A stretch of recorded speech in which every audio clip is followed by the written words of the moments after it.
ਸਵਾਗਤ ਹੈ ਤੁਹਾਡਾ ਕ੍ਰੀਏਟਿਵ ਮਾਈਂਡ YouTube ਚੈਨਲ ਦੇ ਉੱਤੇ। ਮੈਰੀਟੋਰੀਅਸ ਸਕੂਲ ਦੀ ਪ੍ਰੈਪਰੇਸ਼ਨ ਦੇ ਲਈ ਅਤੇ 10th ਕਲਾਸ +1 +2 ਦੀਆਂ ਵੀਡੀਓਜ਼ ਦੇ ਲਈ ਜੇਕਰ ਚੈਨਲ ਤੇ ਨਵੇਂ ਹੋ ਤਾਂ ਚੈਨਲ ਨੂੰ ਕਰ ਲਓ ਸਬਸਕ੍ਰਾਈਬ ਤੇ ਨਾਲ ਦੀ ਨਾਲ ਬੈਲ ਆਈਕਨ ਤੇ ਵੀ ਕਲਿੱਕ ਕਰ ਦਿਓ ਤਾਂ ਕਿ ਜਦੋਂ ਵੀ ਮੈਂ ਕੋਈ ਨਵੀਂ ਵੀਡੀਓ ਅਪਲੋਡ ਕਰੂੰਗਾ ਤਾਂ ਤੁਹਾਨੂੰ ਉਸ ਦਾ ਨੋਟੀਫਿਕੇਸ਼ਨ ਮਿਲ ਜਾਵੇ।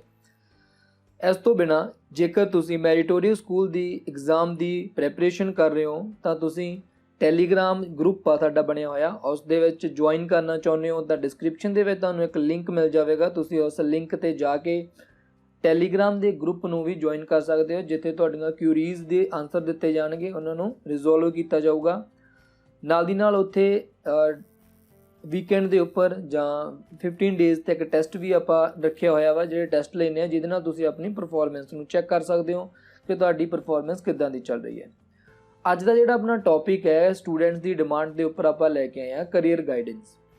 ਇਸ ਦੇ ਵਿੱਚ ਮੈਂ ਪਹਿਲਾਂ ਇੱਕ ਆਪਣਾ ਟੈਲੀਗ੍ਰਾਮ ਚੈਨਲ ਆ, ਉਸ ਦੇ ਉੱਪਰ ਮੈਂ ਇੱਕ ਗੂਗਲ ਫਾਰਮ ਭੇਜਿਆ ਸੀ। ਗੂਗਲ ਫਾਰਮ ਦੇ ਵਿੱਚ ਬੱਚਿਆਂ ਦੇ ਰਿਸਪੌਂਸ ਮੰਗੇ ਸੀ ਐਂਡ ਜੋ ਬੱਚਿਆਂ ਦੇ ਰਿਸਪੌਂਸ ਆਏ ਹਨ ਉਹਨਾਂ ਰਿਸਪੌਂਸ ਦੇ ਅਕੋਰਡਿੰਗਲੀ ਮੈਂ ਇੱਕ ਵੀਡੀਓ ਬਣਾਉਣ ਲੱਗਾ ਵਾਂ। ਉਸ ਵੀਡੀਓ ਦੇ ਵਿੱਚ ਜੋ ਵੀ ਤੁਹਾਡੇ ਡਾਊਟ ਸੀਗੇ ਤੁਹਾਡੇ ਕਰੀਅਰ ਦੇ ਬਾਰੇ, ਉਹਨਾਂ ਡਾਊਟਸ ਨੂੰ ਮੈਂ ਕਲੀਅਰ ਕਰਾਂਗਾ ਐਂਡ ਤੁਹਾਨੂੰ ਤੁਹਾਡੇ ਕਰੀਅਰ ਦੇ ਵਿੱਚ ਤੁਹਾਡਾ ਏਮ ਨੂੰ ਅਚੀਵ ਕਰਨ ਦੇ ਲਈ ਕੀ ਕਰਨਾ ਚਾਹੀਦਾ ਹੈ ਉਸ ਦੇ ਬਾਰੇ ਵੀ ਤੁਹਾਨੂੰ ਗਾਈਡੈਂਸ ਦੇਵਾਂਗਾ। ਐਂਡ ਤੁਹਾਡੇ ਜੋ ਸਬਜੈਕਟ ਨੇ ਕਿ ਉਹ ਸਬਜੈਕਟ ਤੁਹਾਡੇ ਏਮ ਦੇ ਅਕੋਰਡਿੰਗਲੀ ਹਨ ਜਾਂ ਫਿਰ ਤੁਸੀਂ ਕੋਈ ਕੰਟਰਾਡਿਕਸ਼ਨ ਹੋ ਰਹੀ ਹੈ ਉੱਥੇ। ਮਤਲਬ ਕਈ ਵਾਰ ਇਹ ਹੁੰਦਾ ਕਿ ਬੱਚੇ ਦੇ ਜਿਹੜੇ ਸਬਜੈਕਟ ਆ ਉਹ ਸਬਜੈਕਟ ਕੋਈ ਹੋਰ ਹੁੰਦੇ ਆ ਜਿਹਦੇ ਵਿੱਚ ਉਹ ਸਟੱਡੀ ਕਰਨਾ ਚਾਹੁੰਦਾ +1 +2 ਦੇ ਵਿੱਚ ਐਂਡ ਉਹਦਾ ਏਮ ਕੋਈ ਹੋਰ ਹੁੰਦਾ ਵਾ। ਉਸ ਦੇ ਬਾਰੇ ਫੁੱਲ ਇਨਫੋਰਮੇਸ਼ਨ ਮਿਲੂਗੀ। ਜਿੰਨਾ ਮੈਨੂੰ ਐਕਸਪੀਰੀਅੰਸ ਆ, ਜੋ ਮਤਲਬ ਆਪਣੀ ਲਾਈਫ ਤੋਂ ਮੈਂ ਐਕਸਪੀਰੀਅੰਸ ਲਿਆ, ਉਸ ਐਕਸਪੀਰੀਅੰਸ ਅਕੋਰਡਿੰਗਲੀ ਮੈਂ ਤੁਹਾਨੂੰ ਗਾਈਡੈਂਸ ਪ੍ਰੋਵਾਈਡ ਕਰਾਂਗਾ। ਟੋਟਲ ਮੇਰੇ ਕੋਲ 18 ਰਿਸਪੌਂਸ ਆਏ ਆ ਬੱਚਿਆਂ ਦੇ। ਸ਼ਾਰਟ ਵਿੱਚ ਮੈਂ ਨੇਮ ਲੈ ਕੇ ਐਂਡ ਉਹਨਾਂ ਦੇ ਜੋ ਵੀ ਡਾਊਟਸ ਹੋਣਗੇ ਉਹਨਾਂ ਨੂੰ ਕਲੀਅਰ ਕਰਦੇ ਜਾਵਾਂਗੇ ਐਂਡ ਆਪਾਂ ਦੇਖਦੇ ਜਾਵਾਂਗੇ ਕਿ ਆਪਾਂ ਆਪਣੇ ਏਮ ਨੂੰ ਕਿਵੇਂ ਅਚੀਵ ਕਰ ਸਕਦੇ ਹਾਂ। ਫਸਟ ਜਿਹੜਾ ਮੇਰੇ ਕੋਲੇ ਰਿਸਪੌਂਸ ਆਇਆ ਹੈ ਵਿਜੇ ਸਟੂਡੈਂਟ ਹੈ ਐਂਡ ਇਹਨਾਂ ਦਾ ਜਿਹੜਾ ਫੇਵਰੇਟ ਸਬਜੈਕਟ ਹੈ ਇਹਨਾਂ ਦਾ ਮੈਥ ਐਂਡ ਇਹਨਾਂ ਦਾ ਏਮ ਹੈ ਟੀਚਰ ਬਣਨਾ ਚਾਹੁੰਦੇ ਆ, ਮਤਲਬ ਟੀਚਿੰਗ ਲਾਈਨ 'ਚ ਜਾਣਾ ਚਾਹੁੰਦੇ ਆ ਐਂਡ +1 ਦੇ ਵਿੱਚ ਨੌਨ ਮੈਡੀਕਲ ਦੇ ਵਿੱਚ ਐਡਮਿਸ਼ਨ ਲੈਣਾ ਚਾਹੁੰਦੇ ਆ। ਤਾਂ ਫਸਟ ਥਿੰਗ ਜਿਹੜੀ ਹੈਗੀ ਆਪਾਂ ਨੂੰ ਉਹ ਇਹ ਪਤਾ ਹੋਣੀ ਚਾਹੀਦੀ ਆ ਕਿ ਜਿਹੜਾ ਟੀਚਰ ਆ ਉਹਦੇ ਬਣਨ ਦੇ ਲਈ ਕੁਆਲੀਫਿਕੇਸ਼ਨ ਕੀ ਚਾਹੀਦੀ ਆ। ਕੁਆਲੀਫਿਕੇਸ਼ਨ ਦੇ ਵਿੱਚ ਸਭ ਤੋਂ ਪਹਿਲਾਂ ਆਪਾਂ ਨੂੰ ਗ੍ਰੈਜੂਏਸ਼ਨ ਚਾਹੀਦੀ ਆ। ਹੁਣ ਜੇਕਰ ਤੁਸੀਂ ਮੈਥ ਦੇ ਟੀਚਰ ਬਣਨਾ ਚਾਹੁੰਦੇ ਹੋ ਤਾਂ ਡੈਫੀਨੇਟਲੀ ਵੈਸੇ ਤਾਂ ਆਰਟਸ ਵਾਲਾ ਬੱਚਾ ਵੀ ਟੀਚਰ ਜਿਹੜਾ ਮੈਥ ਦਾ ਟੀਚਿੰਗ ਦੀ ਲਾਈਨ ਵਿੱਚ ਜਾ ਸਕਦਾ, ਬਟ ਮੈਂ ਤਾਂ ਇਹੀ ਸਲਾਹ ਦੇਵਾਂਗਾ ਜਿਵੇਂ ਤੁਸੀਂ ਸੋਚਿਆ ਹੈ ਨੌਨ ਮੈਡੀਕਲ ਹੀ ਜ਼ਰੂਰ ਕਰੋ। ਨੌਨ ਮੈਡੀਕਲ ਦੇ ਨਾਲ ਤੁਹਾਡੇ ਜਿਹੜੇ ਡਾਊਟਸ ਆ ਉਹ ਜ਼ਿਆਦਾ ਵਧੀਆ ਤਰੀਕੇ ਨਾਲ ਕਲੀਅਰ ਹੋ ਜਾਂਦੇ ਆ। ਇਹਦੇ ਲਈ ਤੁਹਾਨੂੰ ਕੀ ਕਰਨਾ ਪਵੇਗਾ, ਫਸਟ ਥਿੰਗ ਤਾਂ ਇਹ ਆ ਕਿ ਤੁਹਾਡੇ 10th ਵਿੱਚੋਂ ਤਾਂ ਵਧੀਆ ਮਾਰਕਸ ਤੁਸੀਂ ਲੈ ਕੇ ਆਉਣੀ ਆ। ਉਸ ਤੋਂ ਬਾਅਦ ਤੁਸੀਂ +1 ਐਂਡ +2 ਇਹਨਾਂ ਦੋਨੇ ਜਿਹੜੀਆਂ ਕਲਾਸਿਸ ਆ ਐਂਡ 10th ਕਲਾਸ ਇਹਨਾਂ ਨੂੰ ਪੂਰਾ ਰਟਣਾ ਵਾ। ਮਤਲਬ ਚੰਗੀ ਤਰ੍ਹਾਂ ਮੈਥ ਤੁਹਾਡਾ ਇਹਨਾਂ ਤਿੰਨਾਂ ਕਲਾਸਾਂ ਦਾ ਮੈਥ ਫੁੱਲ ਕਲੀਅਰ ਹੋਣਾ ਚਾਹੀਦਾ। ਕਲੀਅਰ ਹੋਣ ਦੇ ਨਾਲ ਉਸ ਤੋਂ ਬਾਅਦ ਜਦ ਵੀ +2 ਕਰੋਗੇ ਤਾਂ ਤੁਹਾਨੂੰ BSc ਕਰਨੀ ਪਊਗੀ। BSc ਕਰਨ ਤੋਂ ਬਾਅਦ ਉਸ ਤੋਂ ਬਾਅਦ ਜੇਕਰ ਤੁਸੀਂ ਕੋਈ ਵੀ ਬੱਚਾ ਟੀਚਰ ਬਣਨਾ ਚਾਹੁੰਦਾ ਤਾਂ ਉਹਨੂੰ B.Ed ਕਰਨੀ ਪੈਂਦੀ ਹੈ। BSc 3 ਈਅਰ ਦੀ ਹੁੰਦੀ ਆ, 3 ਇਅਰਸ ਦੀ BSc ਹੁੰਦੀ ਆ, ਫਿਰ 2 ਈਅਰ ਦੀ ਆਪਣੇ ਕੋਲੇ ਪਹਿਲਾਂ 1 ਈਅਰ ਦੀ ਹੁੰਦੀ ਸੀ ਪਰ ਪਿਛਲੇ ਕੁਝ ਕੁ ਸਾਲਾਂ ਤੋਂ ਇਹ 2 ਈਅਰ ਦੀ ਕਰਤੀ ਹੈ। 2 ਈਅਰ ਦੀ ਤੁਹਾਨੂੰ B.Ed ਕਰਨੀ ਹੋਊਗੀ, ਫਿਰ ਤੁਸੀਂ ਐਲੀਜੀਬਲ ਹੋ ਜਾਂਦੇ ਹੋ ਮੈਥ ਟੀਚਰ ਦੇ ਲਈ। ਬਟ ਜੇ ਤੁਸੀਂ BSc ਦੇ ਨਾਲ ਦੀ ਨਾਲ BSc ਕਰਨੇ ਤੋਂ ਬਾਅਦ B.Ed ਕਰ ਲਈ, ਜੇਕਰ ਤੁਸੀਂ MSc ਮੈਥ, ਕਿਉਂਕਿ ਜਿਹੜੀ BSc ਹੁੰਦੀ ਆ ਇਹਦੇ ਵਿੱਚ ਸਾਰੇ ਸਬਜੈਕਟ ਹੀ ਹੁੰਦੇ ਆ। ਇਹਦੇ ਵਿੱਚ ਤੁਹਾਡੇ ਕੋਲ ਫਿਜ਼ਿਕਸ ਵੀ ਹੋਊਗਾ, ਕੈਮਿਸਟਰੀ ਵੀ ਹੋਊਗਾ, ਪੰਜਾਬੀ, ਇੰਗਲਿਸ਼ ਸਾਰੇ ਸਬਜੈਕਟ ਹੋਣਗੇ, ਮੈਥ। ਬਟ ਜਿਹੜੀ MSc ਆ ਉਹ ਤੁਹਾਨੂੰ ਸਪੈਸ਼ਲ ਬਣਾ ਦਿੰਦੀ ਆ ਮੈਥ ਦੇ ਲਈ। ਮੈਥ ਦੇ ਇੱਕ ਸਪੈਸ਼ਲ ਬਣ ਜਾਂਦਾ, ਮਤਲਬ ਤੁਹਾਡੇ ਸਪੈਸ਼ਲਿਸਟ ਬਣ ਜਾਓਗੇ ਤੁਸੀਂ ਮੈਥ ਦੇ। ਤਾਂ ਉਸ ਤੋਂ ਬਾਅਦ ਜੇਕਰ ਤੁਸੀਂ B.Ed BSc ਐਂਡ MSc ਕਰ ਲਓਗੇ, MSc 2 ਈਅਰ ਦੀ ਹੁੰਦੀ ਆ, ਤਾਂ ਉਸ ਤੋਂ ਬਾਅਦ ਤੁਹਾਡੇ ਜੋਬ ਦੇ ਜਿਹੜੇ ਚਾਂਸਸ ਆ ਉਹ ਕਾਫੀ ਜ਼ਿਆਦਾ ਹੋ ਜਾਂਦੇ ਆ। ਐਂਡ ਇਸ ਤੋਂ ਬਾਅਦ ਤੁਹਾਡਾ ਟੈਸਟ ਹੋਵੇਗਾ। ਟੈਸਟ ਕਿਹੜਾ ਹੁੰਦਾ, ਪਹਿਲਾਂ ਤਾਂ TET ਦਾ ਟੈਸਟ ਹੁੰਦਾ, ਆਲ ਓਵਰ ਇੰਡੀਆ ਲੈਵਲ ਦੇ ਉੱਪਰ TET ਦਾ ਟੈਸਟ ਹੁੰਦਾ। ਟੈਸਟ ਦੇਣ ਤੋਂ ਬਾਅਦ जब तुम टैसट में क्वालीफाई कर जाते हो, टैसट में तुहानू की करना पैना, क्वालीफाई करना पैना। क्वालीफाई करन तो बाद तुहाडा सैकेंड टैसट हुंदा। ਸੈਕਿੰਡ ਟੈਸਟ ਉਦੋਂ ਹੁੰਦਾ ਵਾ ਜਦੋਂ ਆਪਣੀ ਜਿਹੜੀ ਗਵਰਨਮੈਂਟ ਆ, ਪੰਜਾਬ ਸਰਕਾਰ ਆ, ਜਦੋਂ ਵੀ ਜੌਬਸ ਓਪਨ ਕਰੂਗੀ, ਜਦੋਂ ਵੈਕੈਂਸੀਜ਼ ਆਉਣਗੀਆਂ ਤਾਂ ਉਦੋਂ ਫਿਰ ਤੁਹਾਨੂੰ ਇੱਕ ਸੈਕਿੰਡ ਟੈਸਟ ਆਪਣੇ ਸਬਜੈਕਟ ਦਾ ਦੇਣਾ ਪੈਂਦਾ ਹੁੰਦਾ ਵਾ। ਸਬਜੈਕਟ ਟੈਸਟ ਵਿੱਚ ਕੀ ਹੁੰਦਾ, ਜਿਹੜਾ ਵੀ ਤੁਹਾਡਾ ਸਬਜੈਕਟ ਆ, ਕਿ ਜੇ ਕੋਈ ਬੱਚਾ ਮੈਥ ਦਾ ਟੀਚਰ ਬਣਨਾ ਚਾਹੁੰਦਾ ਤਾਂ ਉਹਦਾ ਮੈਥ ਦਾ ਟੈਸਟ ਹੋਵੇਗਾ, ਜੇਕਰ ਕੋਈ ਪੰਜਾਬੀ ਦਾ ਟੀਚਰ ਬਣਨਾ ਚਾਹੁੰਦਾ ਉਹਦਾ ਪੰਜਾਬੀ ਦਾ ਟੈਸਟ ਹੋਵੇਗਾ, ਠੀਕ ਆ। ਤੇ ਉਸ ਦੇ ਵਿੱਚ ਮੈਂ ਕਾਹਤੋਂ ਤੁਹਾਨੂੰ ਇਹ ਤਿੰਨ ਕਲਾਸਿਸ ਕਿਹਾ ਸੀ ਜਿਹਨੂੰ ਤੁਸੀਂ ਪੂਰਾ ਚੰਗੀ ਤਰ੍ਹਾਂ ਰੱਟਣਾ ਵਾ। ਇਹਦੇ ਵਿੱਚ ਜਿੰਨੇ ਵੀ ਕੁਐਸਚਨ ਆਉਣਗੇ ਮੈਥ ਦੇ ਵਿੱਚ, ਉਹ ਪੇਪਰ ਦੇ ਵਿੱਚ ਤੁਹਾਡੇ ਸਾਰੇ ਦੇ ਸਾਰੇ 10th ਕਲਾਸ, +1 ਕਲਾਸ ਐਂਡ +2 ਦੇ ਹੀ ਹੋਣਗੇ। ਤਾਂ ਤੁਹਾਨੂੰ 10th +1 +2 ਦਾ ਚੰਗੀ ਤਰ੍ਹਾਂ ਰੱਟਣੀ ਪਊਗੀ, ਚੰਗੀ ਤਰ੍ਹਾਂ ਇਹਨੂੰ ਕਲੀਅਰ ਕਰਨਾ ਪਊਗਾ। ਇਹ ਨਹੀਂ ਕਿ ਇੱਕ ਟਾਈਮ ਪਾਸ ਜਿਹਾ ਕਰਕੇ ਇੱਕ ਪਾਸ ਹੋ ਗਏ, ਨਹੀਂ, ਇਹਨਾਂ ਕਲਾਸਿਸ ਨੂੰ ਚੰਗੀ ਤਰ੍ਹਾਂ ਕਲੀਅਰ ਕਰਿਓ, ਠੀਕ ਆ।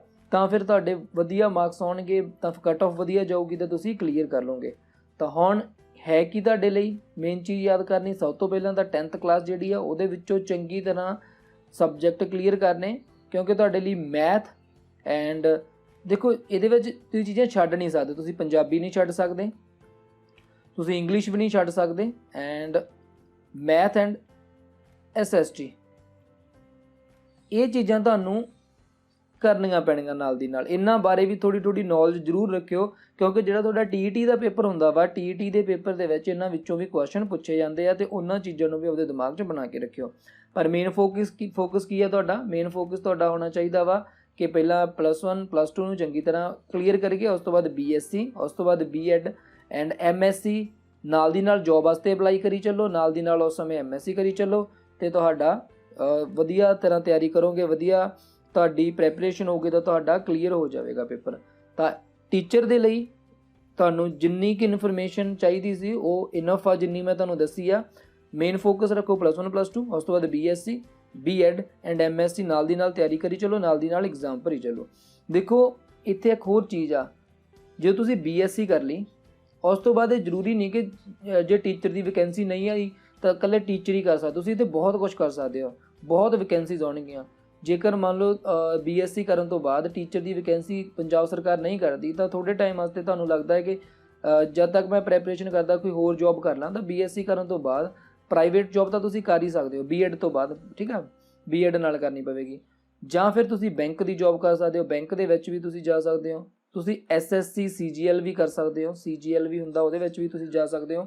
ਉਸ ਤੋਂ ਬਾਅਦ ਤੁਸੀਂ IPS ਆਫਿਸਰ, ਤੁਸੀਂ IAS ਆਫਿਸਰ ਐਂਡ ਜਿੰਨੀਆਂ ਵੀ ਗ੍ਰੈਜੂਏਸ਼ਨ ਬੇਸ 'ਤੇ ਬਹੁਤ ਪੋਸਟਸ ਹੁੰਦੀਆਂ। ਇਹ ਜ਼ਰੂਰੀ ਨਹੀਂ ਕਿ ਇਕੱਲਾ ਤੁਸੀਂ BSc ਕਰੇ ਤਾਂ ਸਿਰਫ ਟੀਚਰ ਹੀ ਲੱਗੋਗੇ, ਬਹੁਤ ਪੋਸਟਸ ਹੁੰਦੀਆਂ, ਪੋਸਟ ਆਪਣੇ ਕੋਲ ਵੈਕੈਂਸੀਜ਼ ਬਹੁਤ ਜ਼ਿਆਦਾ ਆ ਗ੍ਰੈਜੂਏਸ਼ਨ ਬੇਸ ਦੇ ਉੱਪਰ, ਤਾਂ ਉਹ ਵੀ ਤੁਸੀਂ ਫਿਲ ਕਰ ਸਕਦੇ ਹੋ ਨਾਲ ਦੀ ਨਾਲ। ਇਕੱਲੇ ਟੀਚਰ ਤਾਂ ਫਿਰ ਤੁਸੀਂ ਰੱਖੋਗੇ ਮੇਨ ਆਪਦਾ ਫੋਕਸ, ਬਟ ਨਾਲ ਦੀ ਨਾਲ ਕਦੇ ਹੁੰਦਾ ਕਿ ਵੈਕੈਂਸੀਆਂ ਲੇਟਸ ਹੋ ਜਾਂਦੀਆਂ, ਬਟ ਉਸ ਸਮੇਂ ਲਈ ਤੁਸੀਂ ਇਹਦੇ ਵਿੱਚ ਵੀ ਆਪਣੇ ਪ੍ਰੈਪਰੇਸ਼ਨ ਕਰਕੇ ਅਪਲਾਈ ਕਰ ਸਕਦੇ ਹੋ।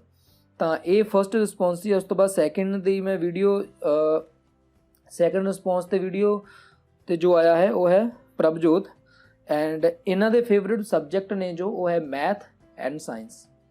Math and science favourite subject ਨੇ, ਐਂਡ ਇਹ ਮੈਥ ਟੀਚਰ ਬਣਨਾ ਚਾਹੁੰਦੇ। ਮੈਥ ਟੀਚਰ ਲਈ ਮੈਂ ਸੇਮ ਚੀਜ਼ ਜੋ ਦੱਸੀ ਹੈ, ਮੈਥ ਟੀਚਰ ਦੇ ਲਈ ਤੁਹਾਨੂੰ ਕੀ ਕਰਨਾ ਪਵੇਗਾ, 10th ਦੇ +1 ਦੇ ਐਂਡ +2 ਦੇ ਇਹ 3 ਮੈਥ ਹੋਣਗੇ, ਇਹਨਾਂ ਮੈਥ ਨੂੰ ਚੰਗੀ ਤਰ੍ਹਾਂ ਪੜ੍ਹ ਲਓ, ਠੀਕ ਆ। ਉਸ ਤੋਂ ਬਾਅਦ ਥੋੜ੍ਹਾ ਇੱਕ ਇਹਦੇ ਵਿੱਚ ਸਾਈਕੋ ਹੁੰਦੀ ਹੈ, ਯਾਦ ਰੱਖਿਓ, ਜਦੋਂ ਤੁਹਾਡਾ TET ਦਾ ਪੇਪਰ ਹੁੰਦਾ ਨਾ, ਉਹ 'ਚ ਇੱਕ ਸਾਈਕੋ ਹੁੰਦੀ ਹੈ, ਸਾਈਕੋ ਨਾਮ ਦਾ ਇੱਕ ਸਬਜੈਕਟ ਹੁੰਦਾ।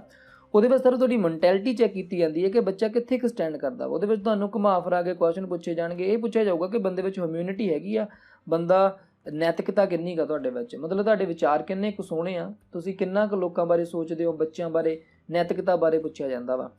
ਤਾਂ SST ਥੋੜ੍ਹਾ ਦੇਖੋ, ਅਖਬਾਰ ਪੜ੍ਹਦੇ ਰਹੋ ਨਾਲ ਦੀ ਨਾਲ। ਅਖਬਾਰ ਕਿਵੇਂ ਪੜ੍ਹੀ ਤਾਂ ਮੈਂ ਤੁਹਾਨੂੰ ਦੱਸਾਂਗਾ, ਕਿਉਂਕਿ ਇੱਕ ਬੱਚੇ ਦਾ ਇਹੀ ਵੀ ਅੱਗੇ ਕੁਐਸਚਨ ਇਹੀ ਆਊਗਾ ਕਿ ਅਸੀਂ IAS ਕਲੀਅਰ ਕਰਨਾ ਵਾ, IPS ਆਫਿਸਰ ਬਣਨਾ, ਤਾਂ ਉਹਦੇ ਵਿੱਚ ਜਦੋਂ ਮੈਂ ਦੱਸਾਂਗਾ ਤੁਹਾਨੂੰ ਨਾਲ ਦੀ ਨਾਲ ਇਹ ਵੀ ਦੱਸਾਂਗਾ ਅਖਬਾਰ ਕਿਵੇਂ ਪੜ੍ਹਨਾ, ਕਿਉਂਕਿ ਕਾਫੀ ਆਪਾਂ ਨੂੰ ਮਿਲਦਾ ਵਾ ਕਿ ਹਰੇਕ ਹੀ ਕਹਿ ਦਿੰਦਾ ਕਿ ਅਖਬਾਰ ਪੜ੍ਹੋ, ਪਰ ਅਖਬਾਰ ਪੜ੍ਹਨ ਦਾ ਤਰੀਕਾ ਕੀ ਹੁੰਦਾ ਵਾ ਇਹ ਕੋਈ ਨਹੀਂ ਦੱਸਦਾ। 14-15 ਪੇਜ ਹੁੰਦੇ, ਉਹਨੂੰ ਕੋਈ ਨਹੀਂ ਪੜ੍ਹ ਸਕਦਾ ਇੱਕ ਦਿਨ ਦੇ ਵਿੱਚ, ਤੁਹਾਨੂੰ ਪੜ੍ਹਨ ਦਾ ਤਰੀਕਾ ਵੀ ਦੱਸਾਂਗਾ। ਪਰ ਮੇਨ ਚੀਜ਼ ਆ 10th +1 +2 ਨੂੰ ਫੋਕਸ ਕਰੋ, ਐਂਡ ਇੰਗਲਿਸ਼ 'ਤੇ ਫੁੱਲ ਫੋਕਸ ਦਿਓ ਆਪਣੀ 'ਤੇ, ਠੀਕ ਆ। 2 ਪੇਪਰ ਹੋਣਗੇ, ਮੈਂ ਪਹਿਲਾਂ ਵੀ ਕਿਹਾ TET ਦਾ ਹੋਊਗਾ ਜਿਹਨੂੰ ਤੁਹਾਨੂੰ ਕੁਆਲੀਫਾਈ ਕਰਨਾ ਪਊਗਾ। ਜੇ ਤੁਸੀਂ ਕੁਆਲੀਫਾਈ ਕਰ ਦੋਗੇ ਉਸ ਤੋਂ ਬਾਅਦ 2 ਸਾਲ ਦੇ ਲਈ ਵੈਲਿਡ ਹੁੰਦਾ, ਐਂਡ ਫਿਰ ਜਦੋਂ ਵੀ ਸਰਕਾਰ ਪੋਸਟਾਂ ਕੱਢੂਗੀ, ਵੈਕੈਂਸੀਜ਼ ਆਉਣਗੀਆਂ, ਤਾਂ ਤੁਸੀਂ ਉਸ ਵੈਕੈਂਸੀ ਲਈ ਅਪਲਾਈ ਕਰੋਗੇ, ਐਂਡ ਤੁਹਾਡਾ ਮੈਥ ਦਾ ਪੇਪਰ ਹੋਊਗਾ। ਐਂਡ ਉਸ ਪੇਪਰ ਦੇ ਵਿੱਚ ਤੁਹਾਨੂੰ ਜੋ ਵੀ ਤੁਹਾਡਾ 10th +1 +2 ਦਾ ਐਕਚੁਅਲੀ ਇਹਦਾ ਸਿਲੇਬਸ ਦਿੱਤਾ ਹੁੰਦਾ, ਉਹ ਸਿਲੇਬਸ ਦੇ ਅਕੋਰਡਿੰਗਲੀ ਤੁਸੀਂ ਤਿਆਰੀ ਕਰ ਸਕਦੇ ਹੋ। ਪਰ ਜ਼ਿਆਦਾਤਰ ਜਿਹੜਾ ਮੈਂ ਦੇਖਿਆ, ਜਿਹੜਾ ਹੁਣ ਪੇਪਰ ਹੋਇਆ ਸੀ ਇਸ ਸਾਲ, ਕਾਫੀ ਟੀਚਰ ਮੇਰੇ ਨੋਨ 'ਚ ਸੀਗੇ ਜਿਹੜੇ ਮੈਥ ਟੀਚਰ ਸਿਲੈਕਟ ਹੋਏ ਆ, ਤਾਂ ਪੇਪਰ ਜਿਹੜਾ ਸੀਗਾ ਉਹ 10th +1 ਐਂਡ +2 ਦੇ ਹੀ ਜੋ ਕੁਐਸਚਨ ਸੀ ਉਹਦੇ ਵਿੱਚੋਂ ਹੀ ਜ਼ਿਆਦਾਤਰ ਆਇਆ ਸੀ।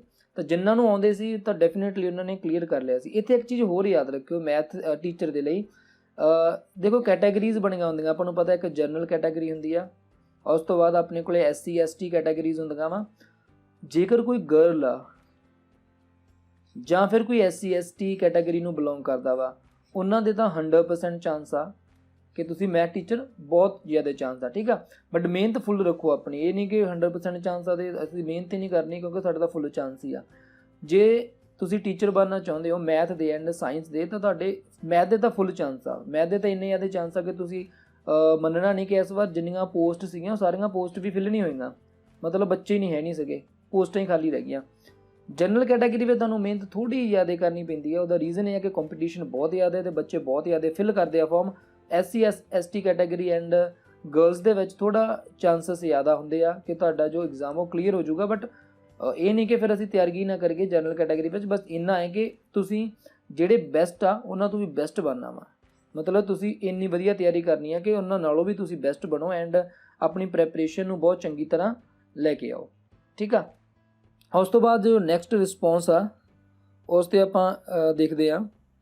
ਨੈਕਸਟ ਸੰਦੀਪ ਆ ਐਂਡ ਇਹਨਾਂ ਦਾ ਜਿਹੜਾ ਫੇਵਰੇਟ ਸਬਜੈਕਟ ਆ ਉਹ ਹੈਗਾ SST ਐਂਡ ਫੇਵਰੇਟ ਸਬਜੈਕਟ ਹੈਗਾ SST Sandeep and IAS officer ਬਣਨਾ ਚਾਹੁੰਦੇ ਆ। IAS ਆਫਿਸਰ, ਦੇਖੋ IAS ਆਫਿਸਰ ਬਣਨ ਦੇ ਲਈ ਜਿਹੜਾ ਆਪਣਾ ਐਗਜ਼ਾਮ ਹੁੰਦਾ ਵਾ UPSC ਕੰਡਕਟ ਕਰਾਉਂਦੀ, ਉਹ ਆਪਾਂ ਨੂੰ ਪਤਾ ਹੈ। ਜੇਕਰ ਤੁਸੀਂ ਥੋੜ੍ਹਾ ਬਹੁਤ ਇੰਟਰਸਟ ਰੱਖਦੇ ਹੋ ਤਾਂ ਤੁਹਾਨੂੰ ਪਤਾ ਹੀ ਹੋਊਗਾ ਕਿ IAS ਆਫਿਸਰ ਬਣਨ ਲਈ UPSC ਐਗਜ਼ਾਮ ਕੰਡਕਟ ਕਰਾਉਂਦੀ ਆ।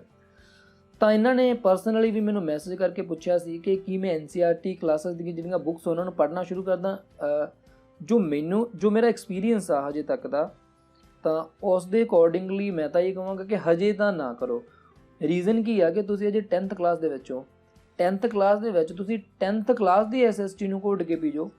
ਉਸ ਤੋਂ ਬਾਅਦ +1 ਦੇ ਵਿੱਚ ਐਂਡ +2 ਦੇ ਵਿੱਚ ਜਿਹੜੀ ਕਲਾਸ ਦੇ ਉਸ ਕਲਾਸ ਦੀ SST, ਉਸ ਕਲਾਸ ਦੀ ਪੋਲਿਟੀ, ਉਸ ਕਲਾਸ ਦੀ ਇਕਨੋਮੀ, ਉਸ ਕਲਾਸ ਸਾਇੰਸ, ਉਸ ਕਲਾਸ ਦੇ ਜਿਹੜੇ ਵੀ ਤੁਹਾਡੇ ਸਬਜੈਕਟ ਆ, ਠੀਕ ਆ। ਮੇਨ ਚੀਜ਼ ਕੀ ਆ, ਤੁਸੀਂ ਕਰੋ ਇੰਗਲਿਸ਼, ਪੋਲਿਟੀ ਐਂਡ ਸਾਇੰਸ ਵਿੱਚ ਸਾਰੇ ਦੀ ਸਾਰੀ science, physics, chemistry, biology and geography SST ਦਾ ਹੀ ਸਬਜੈਕਟ ਆ ਗਿਆ। ਇਕਨੋਮਿਕਸ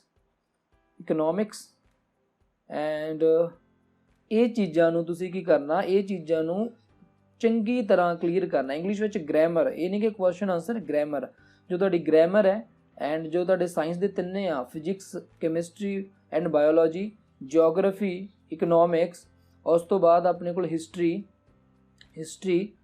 ਐਂਡ ਪੋਲਿਟੀ, ਠੀਕ ਆ। ਪੋਲਿਟੀ ਮੈਂ ਪਹਿਲਾਂ ਹੀ ਦੱਸਤਾ। ਤਾਂ ਜਿਹੜੇ ਸਬਜੈਕਟ ਆ ਇਹਨਾਂ ਨੂੰ ਚੰਗੀ ਤਰ੍ਹਾਂ ਪੜ੍ਹੋ। ਇਹ ਆਪਦੀ ਕਲਾਸ ਦੇ, ਜਿਹੜੀ ਕਲਾਸ ਤੁਸੀਂ ਹੋ, ਇਹ ਨਹੀਂ ਕਿ ਪ੍ਰੀਵੀਅਸ ਦੀਆਂ ਪੜ੍ਹੀ ਚੱਲੋ। ਪ੍ਰੀਵੀਅਸ ਵਾਸਤੇ ਤਾਂ ਟਾਈਮ ਜ਼ਿਆਦਾ ਦੇਣ ਦੀ ਲੋੜ ਨਹੀਂ, ਕਿਉਂਕਿ ਜਿਹੜੇ ਮੇਨ 2 ਕਲਾਸਿਸ ਹੁੰਦੀਆਂ +1 ਐਂਡ +2, ਇਹਨਾਂ 2 ਕਲਾਸਿਸ ਦੇ ਆ ਜਿਹੜੇ ਸਬਜੈਕਟ ਆ ਇਹ ਤੁਸੀਂ ਚੰਗੀ ਤਰ੍ਹਾਂ ਯਾਦ ਕਰ ਜਾਓਗੇ ਤਾਂ ਇਨਫ ਆ, ਠੀਕ ਆ। ਐਜ਼ ਇਟ ਇਜ਼ ਤਾਂ ਕਦੇ ਪੁੱਛਿਆ ਨਹੀਂ ਜਾਂਦਾ ਪੇਪਰ ਦੇ ਵਿੱਚ, ਬਟ ਉਹਦੇ ਵਿੱਚ ਸਿਰਫ ਇਹ ਪੁੱਛਿਆ ਜਾਂਦਾ ਹੁੰਦਾ ਜੋ ਵੀ ਕਰੰਟ ਦੇ ਨਾਲ ਰਿਲੇਟਡ ਪ੍ਰੋਬਲਮਸ ਹੁੰਦੀਆਂ, ਜੋ ਪੈਟਰਨ ਹੁਣ ਚੱਲ ਰਿਹਾ ਨਾ ਉਹ ਕਰੰਟ ਦੇ ਨਾਲ ਰਿਲੇਟਡ ਪ੍ਰੋਬਲਮ ਪੁੱਛਦੇ ਹੁੰਦੇ ਆ। ਉਹਦੇ ਲਈ ਤੁਹਾਨੂੰ ਅਖਬਾਰ ਪੜ੍ਹਨਾ ਪਵੇਗਾ, ਨਿਊਜ਼ਪੇਪਰ ਪੜ੍ਹਨਾ ਪਵੇਗਾ, ਡੇਲੀ ਨਿਊਜ਼ਪੇਪਰ ਪੜ੍ਹਨਾ ਪਵੇਗਾ, ਠੀਕ ਆ। ਯਾਦ ਰੱਖਣ ਦੀ ਕੋਈ ਲੋੜ ਨਹੀਂ, ਬਸ ਇੱਕ ਸਿੰਪਲੀ ਪੜ੍ਹ ਕੇ ਓਵਰਵਿਊ ਜਿਹਾ ਲੈ ਲਓ ਥੋੜ੍ਹਾ, ਉਹਦੇ ਨਾਲ ਕੀ ਹੋਊਗਾ ਕਿ ਤੁਹਾਡਾ ਇੱਕ ਕੰਸੈਪਟ ਬਣ ਜਾਊਗਾ। ਹੁਣ ਨਿਊਜ਼ਪੇਪਰ ਨੂੰ ਪੜ੍ਹੀਏ ਤੇ ਪੜ੍ਹੀਏ ਕਿਵੇਂ? ਦੇਖੋ ਨਿਊਜ਼ਪੇਪਰ ਸਾਰਾ ਪੜ੍ਹਨ ਦੀ ਲੋੜ ਨਹੀਂ ਹੁੰਦੀ। ਨਿਊਜ਼ਪੇਪਰ ਦੇ ਵਿੱਚ ਜਿਹੜੀ ਵੀ ਸਰਕਾਰ ਕੋਈ ਸਕੀਮ ਲੈ ਕੇ ਆਉਂਦੀ ਆ ਸਿਰਫ ਉਹਦੇ ਬਾਰੇ ਪੜ੍ਹੀਦਾ ਹੁੰਦਾ, ਸਕੀਮ ਬਾਰੇ ਪੜ੍ਹੀਦਾ ਹੁੰਦਾ। ਐਂਡ ਉਸ ਤੋਂ ਬਾਅਦ ਜਿਹੜਾ ਵੀ ਕੋਈ ਸਰਵੇ ਹੋਵੇ ਉਹ ਪੜ੍ਹਨਾ। ਐਂਡ ਅਖਬਾਰ ਦੇ ਬਿਲਕੁਲ ਵਿਚਾਲੇ ਪੇਜ ਹੁੰਦਾ, ਉਹਦੇ ਉੱਪਰ ਲਿਖਿਆ ਹੁੰਦਾ ਐਡੀਟੋਰੀਅਲ, ਉਹ 2 ਪੇਜ ਹੁੰਦੇ ਆ, ਬਹੁਤ ਵੱਡੀਆਂ ਖਬਰਾਂ ਲਿਖੀਆਂ ਹੁੰਦੀਆਂ ਉੱਤੇ, ਉਹਨੂੰ ਪੜ੍ਹਨਾ ਹੁੰਦਾ ਆਪਾਂ।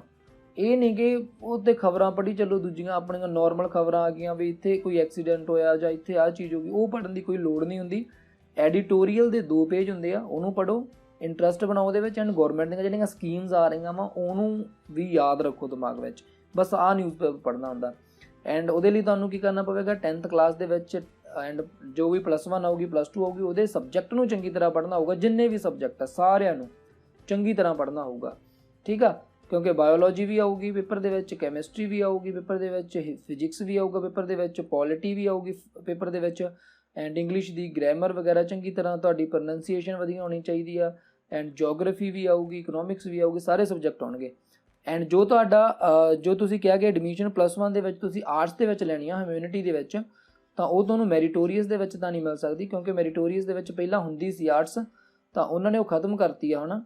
ਐਂਡ ਹੁਣ ਸਿਰਫ ਤੁਹਾਨੂੰ medical, non medical and commerce ਹੀ ਆ, ਤਾਂ ਇਹਦੇ ਵਿੱਚ ਕੋਈ ਹੈ ਨਹੀਂ, ਕੋਈ ਗੱਲ ਨਹੀਂ। ਜੇ ਮੈਰੀਟੋਰੀਅਸ ਨਹੀਂ ਤਾਂ ਫਿਰ ਕੋਈ ਵੀ ਗੌਰਮੈਂਟ ਸਕੂਲ ਹੋਰ ਬਹੁਤ ਨੇ, ਉੱਥੇ ਐਡਮਿਸ਼ਨ ਲੈ ਲਓ ਐਂਡ ਆਪਣੀ ਪ੍ਰੈਪਰੇਸ਼ਨ ਨੂੰ ਕੰਟੀਨਿਊ ਰੱਖੋ। ਇਹਦੇ ਵਿੱਚ ਕੋਈ ਖਾਸ ਗੱਲ ਨਹੀਂ ਕਿ ਜੇਕਰ ਤੁਹਾਨੂੰ ਮੈਰੀਟੋਰੀਅਸ ਵਿੱਚ ਨਹੀਂ ਐਡਮਿਸ਼ਨ ਮਿਲੇਗੀ ਤਾਂ ਤੁਸੀਂ ਅੱਗੇ ਪ੍ਰੈਪਰੇਸ਼ਨ ਨਹੀਂ ਕਰ ਸਕਦੇ। ਕਿਸੇ ਵੀ ਸਕੂਲ ਵਿੱਚ ਕਿਤੇ ਵੀ ਐਡਮਿਸ਼ਨ ਲਓ ਐਂਡ ਆਪਣੀ ਜਿਹੜੇ ਸਬਜੈਕਟ ਆ ਉਹਨੂੰ ਚੰਗੀ ਤਰ੍ਹਾਂ ਪ੍ਰਿਪੇਅਰ ਕਰੋ। ਨਾਲ ਦੀ ਨਾਲ ਇੱਕ ਚੀਜ਼ ਯਾਦ ਰੱਖੋ ਕਿ ਇੱਥੇ ਤੁਹਾਡਾ ਜੋ +2 ਆ, +2 ਤੋਂ ਬਾਅਦ ਤੁਸੀਂ BA ਕਰੋ, ਠੀਕ ਆ। BA ਦੇ ਵਿੱਚ ਵੀ ਸਬਜੈਕਟ ਆਪਣੇ ਦੇਖੋ। ਇੱਕ ਚੀਜ਼ ਹੋਰ ਇੱਥੇ,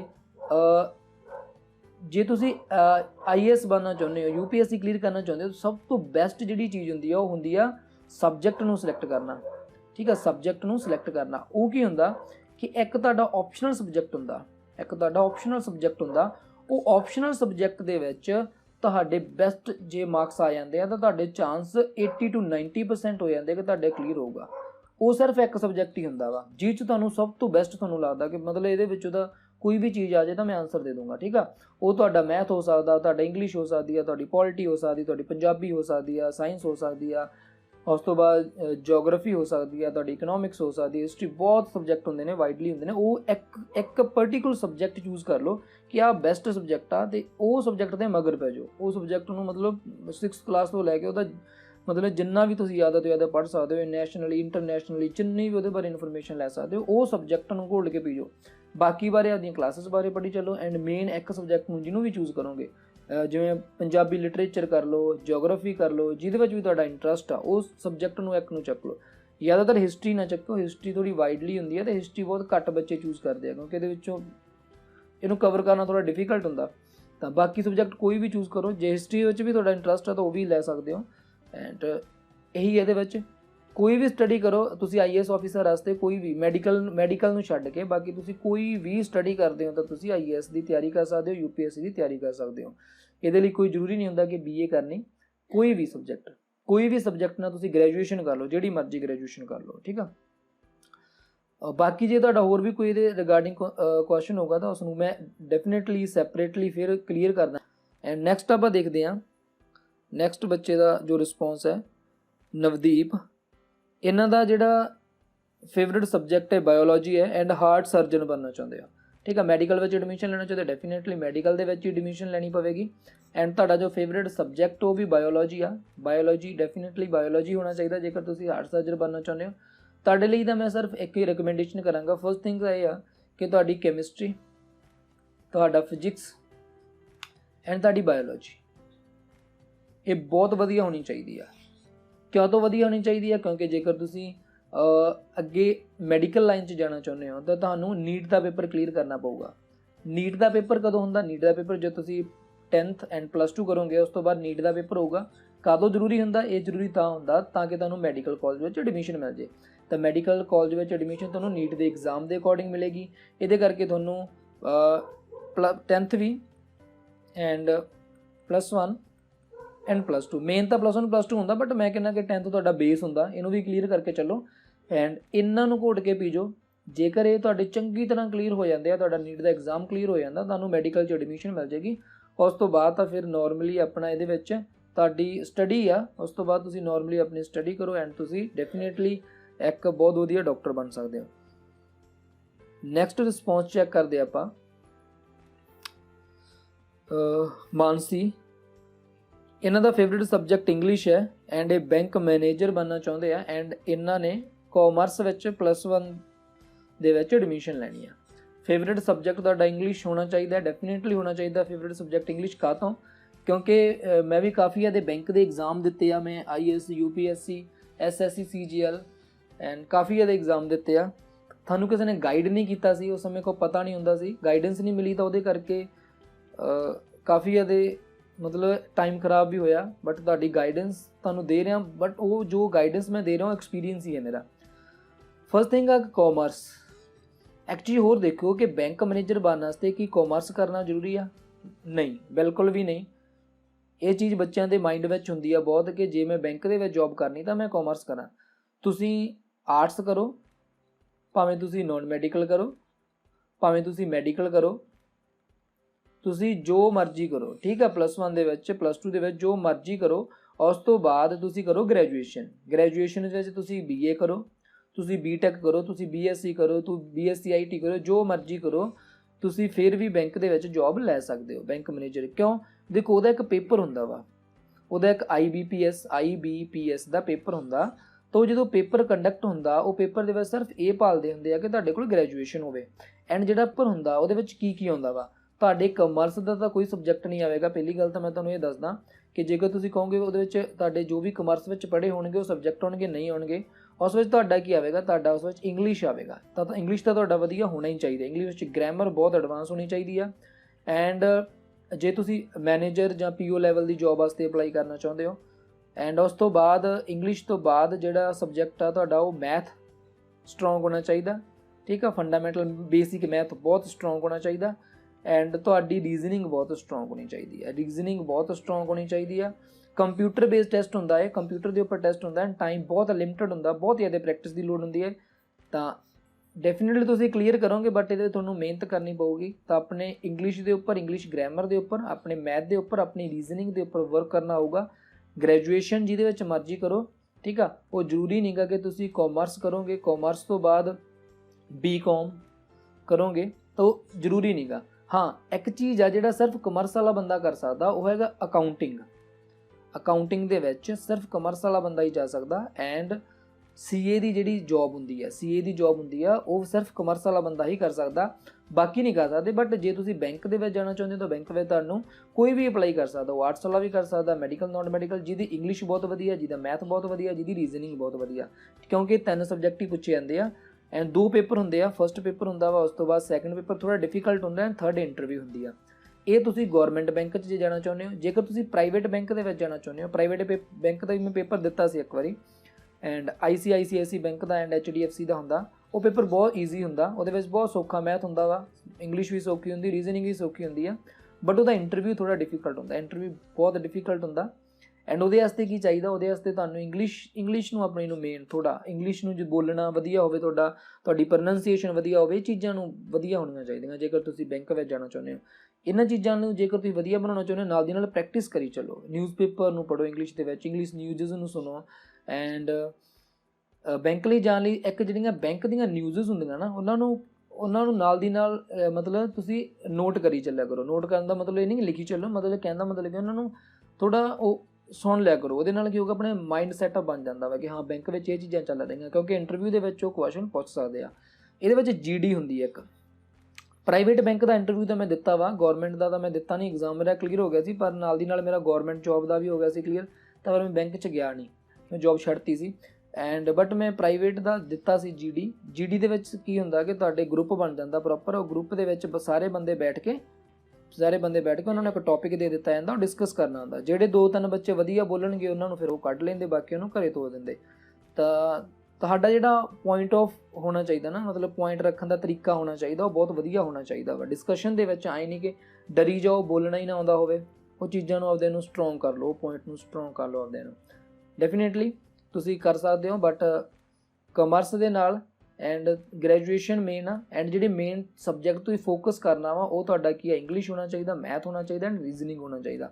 ਇਹਨਾਂ ਸਬਜੈਕਟ ਨੂੰ ਮੇਨ ਲੈ ਕੇ ਚੱਲੋ, ਠੀਕ ਆ। ਇਹਨਾਂ ਸਬਜੈਕਟ ਦਾ ਹੀ ਬਹੁਤ ਜ਼ਿਆਦਾ ਹੁੰਦਾ, ਬਹੁਤ ਜ਼ਿਆਦਾ। ਦੇਖੋ ਪੇਪਰ ਦੇ ਵਿੱਚ ਇੰਨਾ ਜ਼ਿਆਦਾ ਘੱਟ ਟਾਈਮ ਹੁੰਦਾ ਕਿ ਤੁਹਾਡਾ ਮੈਥ ਫਾਸਟ ਹੋਣਾ ਚਾਹੀਦਾ, ਫੁੱਲ ਫਾਸਟ, ਰੀਜ਼ਨਿੰਗ ਫੁੱਲ ਫਾਸਟ ਹੋਣੀ ਚਾਹੀਦੀ ਆ, ਤਾਂ ਕਿ ਸੈਕਿੰਡ ਦਾ ਵੀ ਫਰਕ ਪੈ ਜਾਂਦਾ ਵਾ ਜਦੋਂ ਪੇਪਰ ਦੇਣੇ ਜਾਂਦੇ। ਆਪਾਂ ਨੂੰ ਪਤਾ ਉੱਥੇ ਬਹੁਤ ਟੈਂਸ ਇਨਵਾਇਰਮੈਂਟ ਹੁੰਦਾ। ਕਾਫੀ ਟਾਈਮ ਮੈਂ ਐਗਜ਼ਾਮ ਦਿੱਤਾ ਇਸ ਦਾ, ਐਂਡ ਬਹੁਤ ਮਤਲਬ ਮਿਹਨਤ ਕਰਨ ਦੀ ਲੋੜ ਆ, ਨਾਲ ਦੀ ਨਾਲ ਕਰੀ ਚੱਲੋ। ਗ੍ਰੈਜੂਏਸ਼ਨ ਜਦੋਂ ਵੀ ਕਰੋਗੇ ਤੁਸੀਂ, ਗ੍ਰੈਜੂਏਸ਼ਨ ਤੁਹਾਡੀ ਕੰਪਲੀਟ ਹੋਣ ਤੋਂ ਬਾਅਦ ਤੁਸੀਂ ਐਗਜ਼ਾਮ ਦੇ ਸਕਦੇ ਹੋ। ਐਂਡ ਸਾਰੇ ਬੱਚੇ ਦੇ ਸਕਦੇ, ਜ਼ਰੂਰੀ ਨਹੀਂ ਕਿ ਜੇ ਕਿਸੇ ਨੇ ਨੋਨ ਮੈਡੀਕਲ ਕਰ ਲਿਆ, ਮੈਡੀਕਲ ਵਾਲਾ ਨਹੀਂ ਬੱਚਾ ਦੇ ਸਕਦਾ। ਨੋਨ ਮੈਡੀਕਲ ਵਾਲਾ, ਆਰਟਸ ਵਾਲਾ ਬੱਚਾ ਐਂਡ ਕਾਮਰਸ ਵਾਲਾ ਬੱਚਾ, ਇਹ ਸਾਰੇ ਦੇ ਸਾਰੇ ਬੱਚੇ ਆ ਜਿਹੜੇ ਐਗਜ਼ਾਮ ਦੇ ਸਕਦੇ ਆ ਗ੍ਰੈਜੂਏਸ਼ਨ ਕਰਨ ਤੋਂ ਬਾਅਦ। ਉਸ ਤੋਂ ਬਾਅਦ ਆਪਾਂ ਨੈਕਸਟ ਦੇਖਦੇ ਹਾਂ ਰਿਸਪੌਂਸ ਬੱਚਿਆਂ ਦਾ।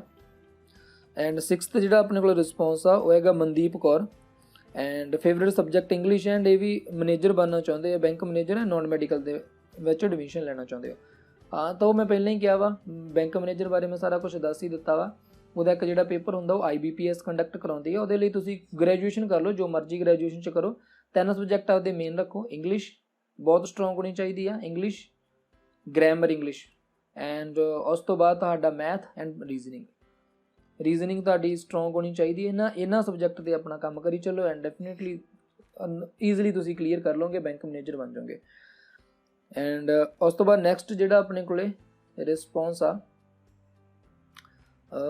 ਸਲਾਈਡਸ ਖਤਮ ਹੋ ਗਈਆਂ, ਆਪਾਂ ਸਲਾਈਡ ਇੱਕ ਨੈਕਸਟ ਐਡ ਕਰ ਲਗੇ।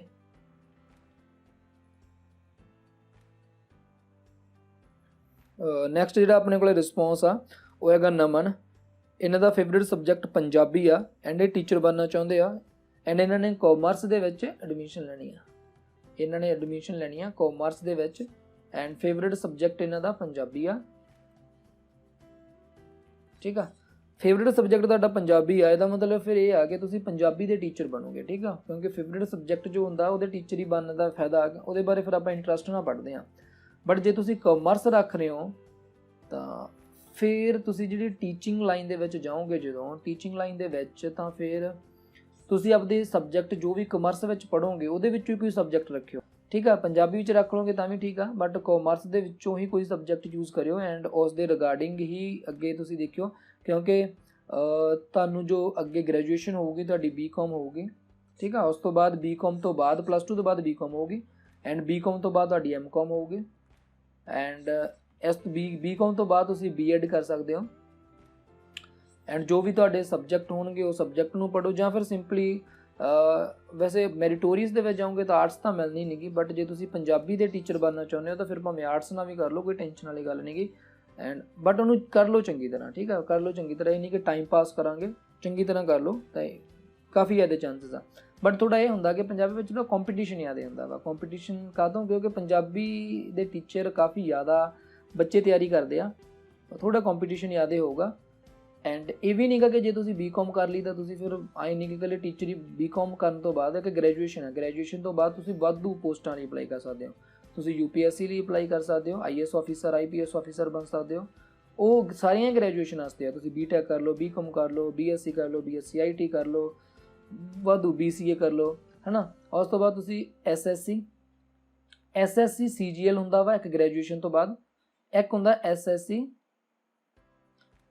ਉਹ +2 ਤੋਂ ਬਾਅਦ ਵੀ ਹੁੰਦਾ ਵਾ SSC, ਠੀਕ ਆ।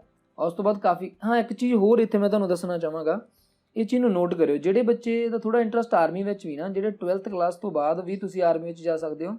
ਐਂਡ ਜੇ ਤੁਸੀਂ BTech ਕਰ ਲਿਓ ਨਾ, BTech ਤੋਂ ਬਾਅਦ ਮੇਰੇ ਦੋਸਤ ਆ ਲੈਫਟੀਨੈਂਟ ਲੱਗੇ ਹੋਏ ਆ। ਐਂਡ ਉਸ ਤੋਂ ਬਾਅਦ ਇੱਕ ਪੇਪਰ ਹੁੰਦਾ AF-CAT। ਤੁਸੀਂ AF-CAT ਦਾ ਐਗਜ਼ਾਮ ਦੇਣ ਤੋਂ ਬਾਅਦ ਕਾਫੀ ਵਧੀਆ ਪੋਸਟ ਹੁੰਦੀ ਹੈ, ਸੈਲਰੀ ਵੀ ਕਾਫੀ ਜ਼ਿਆਦਾ ਹੁੰਦੀ ਹੈ। ਮਤਲਬ ਜਦ ਤੁਸੀਂ ਸ਼ੁਰੂਆਤ ਕਰਦੇ ਹੋ ਤਾਂ 80,000 ਪਲੱਸ ਤੁਹਾਡੀ ਸੈਲਰੀ ਵੀ ਹੋ ਜਾਂਦੀ ਆ। ਐਂਡ ਵਧੀਆ ਚੀਜ਼ ਆ ਪੋਸਟ AF, ਬਟ ਉਹ ਤੁਹਾਨੂੰ BTech ਕਰਨੀ ਪਊਗੀ ਐਂਡ ਗ੍ਰੈਜੂਏਸ਼ਨ ਤੋਂ ਬਾਅਦ ਉਹਦਾ ਐਗਜ਼ਾਮ ਹੁੰਦਾ। ਐਂਡ ਇੱਕ ਹੋਰ AF-CAT ਦੇ ਵਿੱਚ ਹੁੰਦਾ CCAT। ਥੋੜ੍ਹੀ ਮੈਨੂੰ ਇਹ 'ਚ ਥੋੜ੍ਹਾ ਡਾਊਟ ਜਿਹਾ ਵਾ, ਮੈਨੂੰ ਯਾਦ ਨਹੀਂ ਆ ਰਿਹਾ। CDSC ਤੱਕ ਹੁੰਦਾ ਹੀ ਆ, CDSC। ਐਂਡ ਇੱਕ ਐਗਜ਼ਾਮ ਹੁੰਦਾ ਇੰਟਰੈਂਸ, ਉਹਦੇ ਵਿੱਚ ਇਹ ਹੁੰਦਾ ਕਿ ਤੁਹਾਡੀ ਜਿਹੜੀ ਸਟੱਡੀ ਹੈ ਨਾ +2 ਤੋਂ ਬਾਅਦ ਦੀ, ਉਹ ਸਟੱਡੀ ਮਤਲਬ ਆਰਮੀ ਦੁਆਰਾ ਹੀ ਕਰਾਈ ਜਾਂਦੀ ਹੈ। ਐਂਡ ਉਸ ਤੋਂ ਬਾਅਦ ਆਫਿਸਰ ਲੈਵਲ ਤੱਕ ਤੁਹਾਡਾ ਜੋ ਐਗਜ਼ਾਮ ਹੁੰਦਾ ਉਹ ਹੀ ਕੰਡਕਟ ਕਰਾਉਂਦੇ ਹੁੰਦੇ ਆ, ਠੀਕ ਆ। ਉਹਦਾ ਮੈਨੂੰ ਥੋੜ੍ਹਾ ਕਲੀਅਰ ਨਹੀਂ ਆ ਰਿਹਾ, ਯਾਦ ਨਹੀਂ ਆ ਰਿਹਾ, ਤਾਂ ਮੈਂ ਨੈਕਸਟ ਵੀਡੀਓ ਵਿੱਚ ਤੁਹਾਨੂੰ ਦੱਸ ਦਾਂਗਾ, ਜਾਂ ਫਿਰ ਗਰੁੱਪ ਦੇ ਵਿੱਚ ਉਸਦੀ ਆਡੀਓ ਬਣਾ ਕੇ ਦੱਸ ਦਾਂਗਾ, ਤੁਸੀਂ ਮੈਨੂੰ ਕੋਈ ਯਾਦ ਕਰਵਾ ਦਿਓ। ਇਹ ਵੀ ਆ ਨਾਲ ਦੀ ਨਾਲ ਮੈਂ ਚਾਹੁੰਦਾ ਸੀ ਕਿ ਵੀ ਤੁਹਾਨੂੰ ਦੱਸ ਦੇਵਾਂ। ਉਸ ਤੋਂ ਬਾਅਦ ਨੈਕਸਟ ਜਿਹੜਾ ਰਿਸਪੌਂਸ ਆ ਉਹ ਬੱਚਿਆਂ ਦਾ ਜਿਹੜਾ ਹੈਗਾ, ਉਸ 'ਤੇ ਮੈਂ ਦੱਸ ਦਿੰਦਾ। ਹਰਪ੍ਰੀਤ ਆ, ਠੀਕ ਆ। ਇਹਨਾਂ ਦਾ ਸਕਰੀਨ ਐਡ ਕਰ ਲਗੇ। ਚਲੋ ਨੈਕਸਟ ਦੇਖਦੇ ਹਾਂ। ਹਰਪ੍ਰੀਤ ਹੈ, ਇਹਨਾਂ ਦਾ favourite subject English and bank manager. ਦੱਸ ਦੇ ਰਿਗਾਰਡਿੰਗ ਮੈਂ ਪਹਿਲਾਂ ਹੀ ਦੱਸ ਦਿੱਤਾ ਵੀ ਬੈਂਕ ਮੈਨੇਜਰ ਬਣਨਾ ਤਾਂ ਤੁਹਾਨੂੰ ਕੀ ਕਰਨਾ ਪਵੇਗਾ, ਠੀਕ ਆ। ਨੋਰਮਲੀ ਜ਼ਰੂਰੀ ਨਹੀਂ ਕਿ ਤੁਸੀਂ ਕਾਮਰਸ ਕਰੋ, ਕਾਮਰਸ ਵਿੱਚ ਤੁਹਾਨੂੰ ਸਿਰਫ ਇੱਕ ਸਪੈਸ਼ਲ ਜੋਬ ਮਿਲਦੀ ਅਕਾਊਂਟ ਦੀ। ਅਕਾਊਂਟ ਦੇ ਵਿੱਚ ਇਹ ਜ਼ਰੂਰੀ ਨਹੀਂ ਹੁੰਦਾ ਕਿ ਤੁਸੀਂ ਕਾਮਰਸ ਹੀ, ਬਾਕੀ ਜੋ ਬੈਂਕ ਦੀਆਂ ਜੋਬਸ ਹੁੰਦੀਆਂ ਜ਼ਰੂਰੀ ਨਹੀਂ ਕਿ ਤੁਸੀਂ ਕਾਮਰਸ ਕਰੋ। ਤੁਸੀਂ ਮੈਡੀਕਲ ਨੂੰ ਛੱਡ ਕੇ ਜੋ ਮਰਜ਼ੀ ਕਰੋ। ਐਂਡ ਤੁਸੀਂ ਬੈਂਕ ਲਈ ਅਪਲਾਈ ਕਰ ਸਕਦੇ ਹੋ। ਤੁਹਾਡਾ ਮੈਥ ਵਧੀਆ ਹੋਣਾ ਚਾਹੀਦਾ, ਇੰਗਲਿਸ਼ ਵਧੀਆ ਹੋਣੀ ਚਾਹੀਦੀ, ਐਂਡ ਰੀਜ਼ਨਿੰਗ ਵਧੀਆ ਹੋਣੀ ਚਾਹੀਦੀ। ਨੈਕਸਟ ਹੈ ਦਿਲਪ੍ਰੀਤ, ਇਹਨਾਂ ਦਾ ਫੇਵਰੇਟ ਸਬਜੈਕਟ ਹੈਗਾ ਮੈਥ, ਐਂਡ ਇਹ IIT ਵਿੱਚ ਜਾਣਾ ਚਾਹੁੰਦੇ, IIT ਨੂੰ ਬਣਨਾ ਚਾਹੁੰਦੇ ਆ। ਠੀਕ ਆ, IIT ਦੇ ਵਿੱਚ ਜੇਕਰ ਤੁਸੀਂ ਜਾਣਾ ਚਾਹੁੰਦੇ ਹੋ, IIT ਦੇ ਵਿੱਚ ਜਾਣਾ ਚਾਹੁੰਦੇ ਹੋ ਤਾਂ ਤੁਹਾਡਾ ਇੱਕ ਪੇਪਰ ਹੁੰਦਾ ਵਾ, ਉਹ ਹੁੰਦਾ ਵਾ +2 ਤੋਂ ਬਾਅਦ JEE main and JEE advance, 2 paper ਹੁੰਦੇ ਆ। ਜੇਕਰ ਤੁਸੀਂ ਇਹਨਾਂ ਪੇਪਰ ਨੂੰ ਕਲੀਅਰ ਕਰ ਲੈਂਦੇ ਹੋ, ਜੇਕਰ ਤੁਸੀਂ JEE ਐਡਵਾਂਸ ਕਲੀਅਰ ਕਰ ਲੈਂਦੇ ਹੋ ਤਾਂ ਤੁਹਾਨੂੰ IIT ਦੇ ਵਿੱਚ ਐਡਮਿਸ਼ਨ ਮਿਲ ਜੂਗੀ। ਅਤੇ ਜੇਕਰ ਤੁਸੀਂ IIT ਵਧੀਆ ਤਰੀਕੇ ਨਾਲ ਪਾਸ ਕਰਦੇ ਹੋ, IIT ਵਿੱਚ ਤੁਹਾਨੂੰ BTech ਵਿੱਚ ਐਡਮਿਸ਼ਨ ਮਿਲ ਸਕਦੀ ਆ।